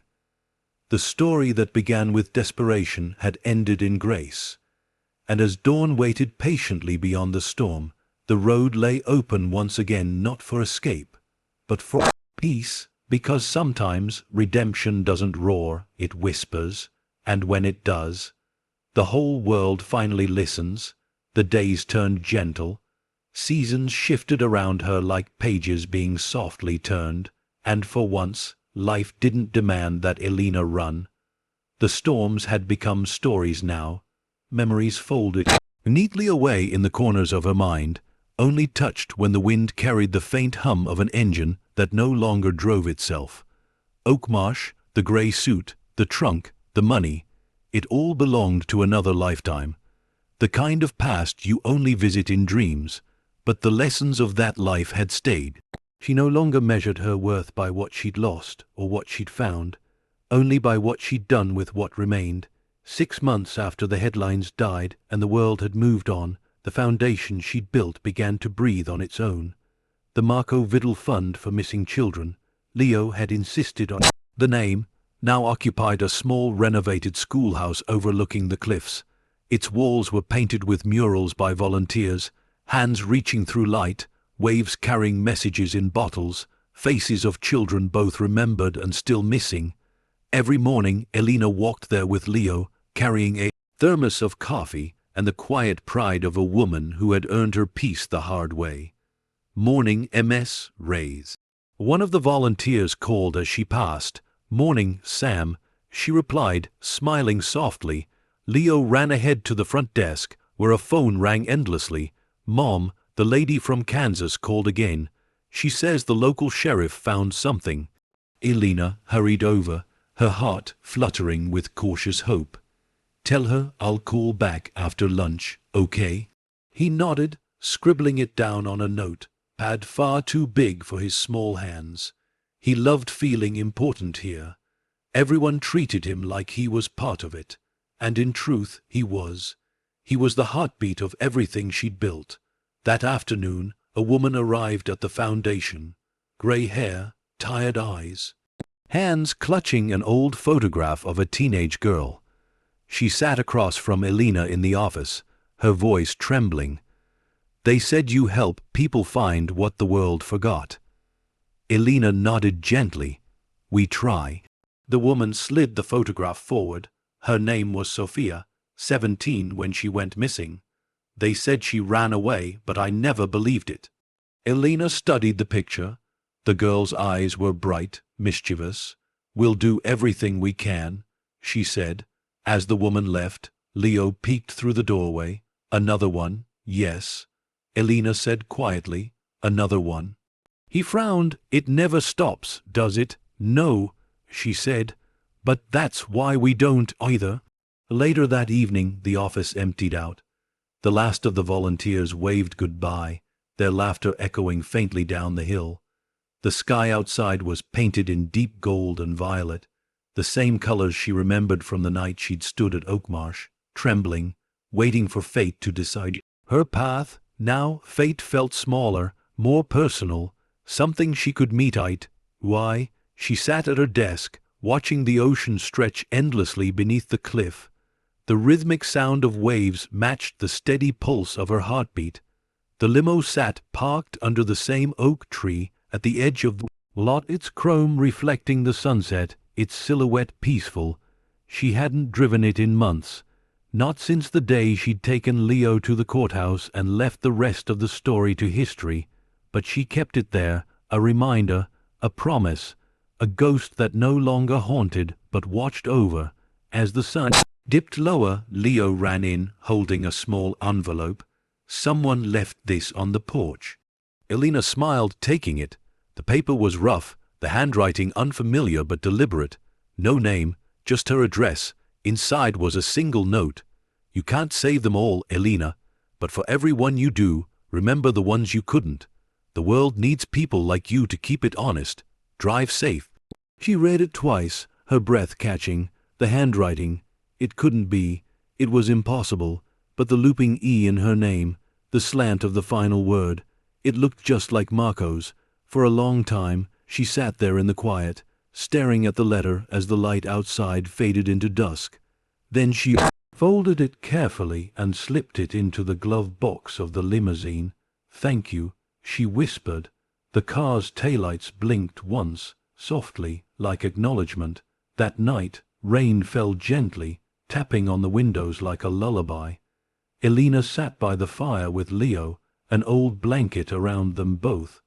On the television, A reporter's voice spoke softly about the fund's growing influence, about families being reunited. Leo looked up at her, eyes shining. "Mom, we're helping people. Marco would be happy." She smiled, kissing the top of his head. "He already is, sweetheart. Do you ever think about him, every day?" she said, "but not like before. Now when I think of him, I don't feel afraid. I feel grateful." Leo leaned against her shoulder. "You're not afraid of the limo anymore either." Elena chuckled quietly. "No, not anymore." Why, she thought for a moment. Because it never wanted to hurt us. It just wanted to be understood. He nodded, his eyelids growing heavy, like people. She brushed a strand of hair from his forehead, exactly like people. Within minutes his breathing evened out, the fire crackled softly. Elena gazed into the flames, the reflection of the limousine visible through the rain, blurred window. It gleamed faintly under the porch light, timeless, patient, and she realized, some stories don't end, they transform. The next morning the world was washed clean. The sky was new again. Elena stood by the ocean, barefoot, letting the waves curl around her ankles. The salt stung her skin, but it was a good sting, a reminder she was still here, still alive. She picked up a small stone and held it tight. "For everyone lost," she whispered. "May the sea carry them home." Then she threw it, watching the ripples widen and fade. When she turned back toward the cliffs, she saw the limo gleaming in the distance, catching the morning light. For a moment it looked alive again, like Marco was sitting behind the wheel, waiting, and maybe he was. She smiled faintly. "You can rest now," she said to the wind. "We're okay." The breeze carried her words out to sea, and the world seemed to nod in quiet understanding. Later that afternoon, a group of schoolchildren visited the foundation on a field trip. Their laughter filled the halls, bright and chaotic. One of them, a girl with curly hair and curious eyes, stopped in front of the photograph on the wall. It showed Elena and Leo standing beside the limousine, a plaque beneath it that read, "The car that changed everything." The girl turned to her teacher. Did it really have $15 million inside? The teacher smiled. That's what the papers said. The girl frowned, so she was rich. Elena overheard as she passed by and smiled gently. "No, sweetheart," she said, "I wasn't rich. I was just finally free." The girl tilted her head. "Isn't that the same thing?" Elena paused, her smile softening. "Sometimes yes, but not always." The girl nodded thoughtfully and ran off to join her friends. Elena lingered for a moment longer, her hand resting lightly against the photo. Freedom, that was the real treasure all along. That evening, as the sun melted into the horizon, Elena stood beside the limousine one last time. The wind carried the scent of salt and honeysuckle. She traced a hand along the door, the metal smooth and cold beneath her fingertips. "You can rest now too," she whispered. "We've both done what we were meant to." The car seemed to shimmer faintly in the dying light, its surface catching the last breath of the sun. Then, softly, the horn gave a single, gentle beep. Elena laughed quietly through her tears. "Goodbye, old friend." She turned toward the house, Leo's voice calling for her from the porch. And as she walked back across the yard, the wind rose gently behind her, carrying the faintest sound. A hum, distant and low, fading into the horizon. It wasn't haunting anymore. It was homecoming. The story that began with desperation and 20 crumpled dollars had become something else entirely. It became light after darkness. It became purpose after pain. It became legacy.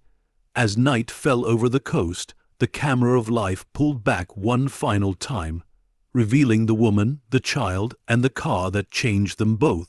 Standing against the endless sea, the headlights of the limousine blinked once more before fading to black, and over the sound of the waves, a voice, soft, eternal, whispered the truth that had carried them through every storm.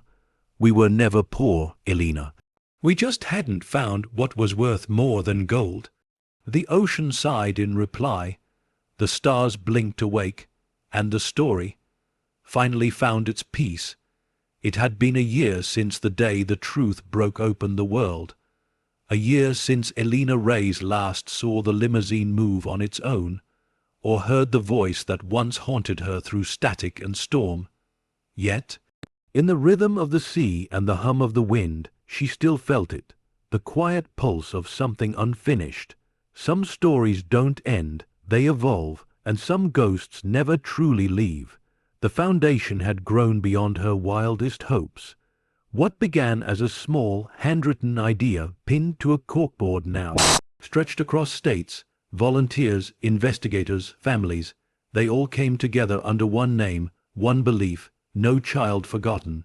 People still wrote her letters. Some were thank yous, others confessions. A few she never opened. Truth had a way of finding its way home, even when she didn't go looking for it anymore. But this morning, as she stood on the pier watching the sunrise, Elena felt something different, a stillness that wasn't peace, but invitation. The horizon glowed faintly gold, and for a heartbeat, she thought she saw it again. The sleek silhouette of the limousine, gliding across the water's reflection, as if it too had found a new road to follow. She smiled softly. "You're still watching, aren't you?" The waves answered her with a gentle hush. Back home, the world stirred to life around her. Leo, now taller, older, and bolder, rushed down the stairs with a backpack slung over one shoulder. "Mom, you're gonna be late," he called. She laughed from the kitchen. "You've been saying that since you learned to tell time." He grabbed a piece of toast, already halfway out the door. "Big day today. The school's naming the new library after you." Elena blinked. "What?" He grinned. "You didn't know? The Elena Reyes Learning Center. Pretty cool, huh?" She chuckled, shaking her head. "I just wanted to help kids read, not build a monument." Leo hugged her quickly before running outside. "Well, you didn't just help. You changed things." His words lingered long after the front door shut. You changed things. Once, she'd only wanted to survive. Then she'd wanted to disappear. Now, she was something she never expected to be remembered. Outside, the limousine sat under its usual patch of shade. The morning light brushed its edges, turning the chrome to liquid gold. It hadn't moved in months, but it didn't feel abandoned. It felt waiting. Every week, she'd thought about selling it. But somehow, every time she picked up the phone to call, something stopped her. Not fear, something else. Faith, maybe. That afternoon, she drove into town in her new car. Something smaller, simpler, just hers. The radio played softly as she passed the old newsstand. The headlines were different now. Found children return home after 10 years. New federal laws to protect victims. The Marco Vidal Act passes Senate. She pulled over, tears burning her eyes. The man who had once been nothing but a ghost story was now a name written into justice itself. His death wasn't in vain. His truth had lived long enough to grow roots. She whispered, "You did it, Marco." The wind through the car window answered with a low hum, and for a moment, just for a moment, she heard his voice again, faint and kind. "No, Elena, we did." Her hand covered her mouth, a broken laugh escaping through her tears. "You really never let go, do you?" The radio crackled once, then fell silent. That night, after the ceremony at the school, Elena drove home alone. The stars hung low and bright, painting the coastal road in silver. When she reached the house, Leo was asleep, the porch light still on. She walked past him, down to the driveway, where the limousine waited beneath the oak tree. The moonlight reflected off its windows, making it look alive again, just like the first night she'd seen it in the junkyard. Only now it wasn't a wreck. It was whole, beautiful. Elena ran her hand along the door, her voice a whisper. "You can rest. Now you know we're okay." A faint breeze stirred, carrying the scent of rain and sea.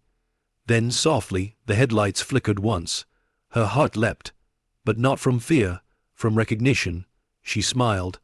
One more drive, then The locks clicked open, the driver's seat fit like an old memory, the engine purred to life under her touch, smooth and steady. The dashboard lights glowed soft amber, bathing the cabin in warmth. She glanced into the rear-view mirror and froze. Marco sat there, just as she remembered him, faded. Yes, transparent almost, but smiling. "I told you I'd keep the road honest," he said quietly. Elena's voice trembled. "You did. You kept us all honest." He nodded once, his gaze shifting toward the horizon. "It's time, Elena." She frowned. "Time for what?" He smiled faintly. "To let it go, the car, the story. Me, you've given everything you could. Now you have to live." Tears welled in her eyes. "I don't know how to say goodbye." "Then don't," he said softly. "Just drive." The road ahead shimmered under the moonlight, a ribbon of silver leading into the unknown. Elena pressed her foot to the gas, the tires rolling forward smoothly, quietly. The wind lifted her hair as the ocean came into view beside her. Dark, endless, alive. For miles neither spoke.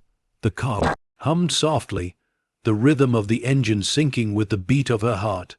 Then, slowly, Marco's reflection began to fade. "Tell him I'm proud," he said, voice thinning like mist. "Both of you." "I will," she whispered. "And remember, truth doesn't die. It just finds new roads." She nodded, wiping her tears. "Goodbye, Marco." "No," he said gently. "Just see you down the road." And then he was gone. The passenger seat beside her felt lighter, but the air around her glowed faintly gold. The same golden hue that had once poured from the trunk, now gentle, forgiving, at peace. By the time she pulled back into the driveway, the sky had begun to pale with dawn. The limousine's engine idled once, then stilled. She rested her hands on the wheel, whispering, "Thank you." When she stepped out, the taillights blinked one final time before fading forever. She stood there in the cool morning air, the sun breaking over the horizon. The light caught the ocean, the cliffs, the house, and the car, gleaming like it had been waiting all along for this moment. She smiled through her tears. "Goodbye, my friend." The breeze lifted her hair, soft and warm as the world began again. Weeks later, the limousine was towed away. Not to a junkyard, not to be sold, but to the museum downtown. It sat behind glass now, polished and preserved, the plaque beneath it reading, "The Ray's Limousine Symbol of Truth. Redemption and Legacy, donated by Elena and Leo Rays, in honor of Marco Vidal." Visitors came and stared, reading the story printed beneath the plaque. Some shook their heads in disbelief, some smiled, a few left flowers, but for Elena it was enough to know that its story, their story, would live on quietly, reminding anyone who passed that even broken things can carry miracles. That evening, she and Leo stood before the glass, the reflection of the car shimmering in their eyes. Leo broke the silence first. "It doesn't feel sad." She smiled softly. "No, it feels right." He nodded, reaching for her hand. "Do you miss it?" Elena took a slow breath, looking at the car one last time. "I miss who I was when I found it, but I don't need it anymore." He smiled. "You still talk like it's alive." She looked down at him. "Maybe it always was." The two of them turned away as the museum lights dimmed. Behind them, the limousine sat quietly, catching the glow of the setting sun. For a brief moment, its headlights flickered, once a farewell, a thank you, a promise. Outside, the night came alive with sound. The sea, the gulls, the hum of life moving forward. Elena wrapped her arm around Leo's shoulders as they walked down the quiet street toward home. He leaned against her, content. "So what now, Mom?" She smiled. "Now we live the part of the story no one ever writes about." "The happy part?" he asked. "The honest part," she said softly. "The one that keeps going." They walked until their silhouettes were swallowed by the glow of the streetlights, two shadows blending into one. And as the wind swept across the town, past the cliffs and over the sleeping sea, it carried with it the faintest whisper, soft, distant, eternal. "Drive safe, Elena." The breeze brushed her cheek like a blessing. She looked toward the stars, whispering back, always.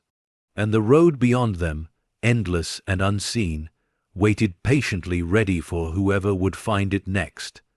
End of saga. The woman and the wreck, the limo's legacy, because sometimes miracles don't arrive shining new. They come rusted, dented, and waiting for someone brave enough to see their worth. The world moved on as it always does, but in the small coastal town where the waves met the wild reeds, a story continued to breathe not in headlines but in hearts. The Marco Vidal Foundation had become a beacon for the lost. Its reach stretched farther than Elena had ever imagined. Shelters, search units, counseling centers. Every wall bore photographs not of pain, but of return. Smiling faces reunited after years of silence. Children who had been missing were now home. And at the heart of it all was the same woman who once bought a rusted limousine for $20 because she had nothing left to lose. Elena Reyes didn't seek recognition. She moved quietly through the days, guiding others toward hope like someone who had once walked through a storm and remembered the way out.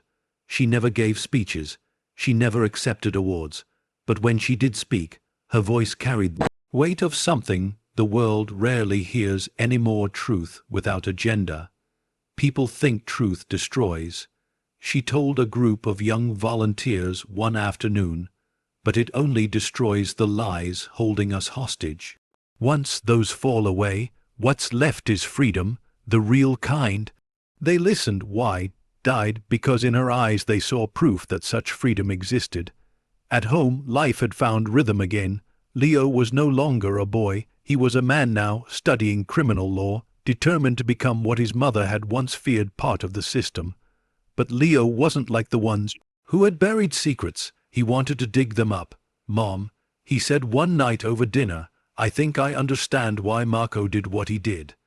Elena smiled faintly, setting her fork down, because he couldn't sleep knowing the world was being lied to. Leo nodded. "He died for that, but you lived for it. I don't know which is harder." She looked at him for a long moment, the candlelight reflecting in her eyes. "Living is harder," she said softly, "because every day you have to choose not to let the darkness win." He reached across the table, taking her hand. "Then I'll keep choosing, like you did." Her heart swelled with pride and quiet ache. That's all I ever wanted. Outside, the limousine sat where it had always been inside the museum, untouched, gleaming under soft lights. It had become more than an artifact. Schoolchildren came by the busload to see it, pressing their palms to the glass and whispering stories they'd heard from parents who once read about the woman who turned blood money into grace. One evening, as the museum closed and the last visitors drifted out, the janitor lingered near the exhibit. He swore later and quietly, for fear of ridicule, that as he turned off the lights, he heard the faint hum of an engine echo through the room. A gentle beep followed, soft as breath, and when he looked back, he thought the headlights flickered, once warm, golden, like a heartbeat that refused to fade. Far away, on the cliffs overlooking the sea, Elena walked alone at dusk. The sky above was painted with fire and lavender, the ocean calm, the wind carrying the smell of salt and memory. She had walked this same path 1,000 times, but tonight felt different, like the end of something beautiful or the beginning of something new. She stopped at the edge, where grass met stone, and closed her eyes. The air was cool against her skin. "Marco," she whispered, "if you can hear me, thank you." The wind rose, circling her gently. "You were right." She continued, her voice trembling. "Truth doesn't die. It just finds new roads." For a moment, the horizon shimmered, a reflection of light that shouldn't have been there. A shape, faint and impossible. The outline of the limousine, waiting just beyond the waves, bathed in gold. She smiled through tears. "You kept your promise." Then the vision faded, leaving only sea and sky. But her heart was light, and for the first time in her life, she didn't need proof to believe. Back home, she found Leo sitting on the porch, papers spread out before him. "Scholarship offer," he said, grinning. They want me in D.C. this fall. Elena blinked back tears. That's amazing, sweetheart. He nodded, looking at her carefully. You'll be okay here without me. She laughed softly. I've survived worse. He smiled. Yeah, but now you don't have to. They sat together in silence for a while, watching the stars appear one by one. After a long pause, Leo said, Mom, if Dad were here, what do you think he'd say? She smiled faintly, her gaze drifting toward the distant horizon. He'd say we did good, that we found something worth keeping. And Marco, she looked down, fingers tracing the worn edge of her coffee mug. He'd say the road never ends, it just changes drivers. Leo leaned his head against her shoulder, smiling. Then I guess it's my turn. She looked at him, tears glimmering. Drive carefully, Leo. I will, he whispered. Months later, Leo left for D.C. The day he drove away, the morning sky burned gold over the ocean. Elena watched from the porch, her heart full, her eyes dry. She wasn't losing him. She was watching the story continue. When she turned back toward the driveway, something caught her eye, the old space where the limousine had once rested. For years, she had kept it empty, like an altar. Now, in that empty space, wildflowers had grown white and gold, swaying gently in the wind. She knelt down, brushing her fingers over their petals. You see, Marco, she whispered, even when the engine stops, life finds a way to keep driving. The wind whispered across the yard, soft, approving. One evening, much later in her life, when Elena's hair had turned silver and her steps had slowed, she sat by her window as the sunset painted the sea in fire. Leo's children played in the yard below, their laughter carrying through the open window. The sound filled her with peace. On her desk sat a photo, the old limousine under the oak tree, gleaming after the rain. Beneath it, in neat handwriting, the words, "For those who remember what was worth more than gold." Elena closed her eyes, smiling. Outside, thunder rolled far away, not a storm, just weather passing through, and for a heartbeat, the faint hum of an engine stirred in the air. Her heart lifted. You kept your promise, she whispered. You never stopped watching the road.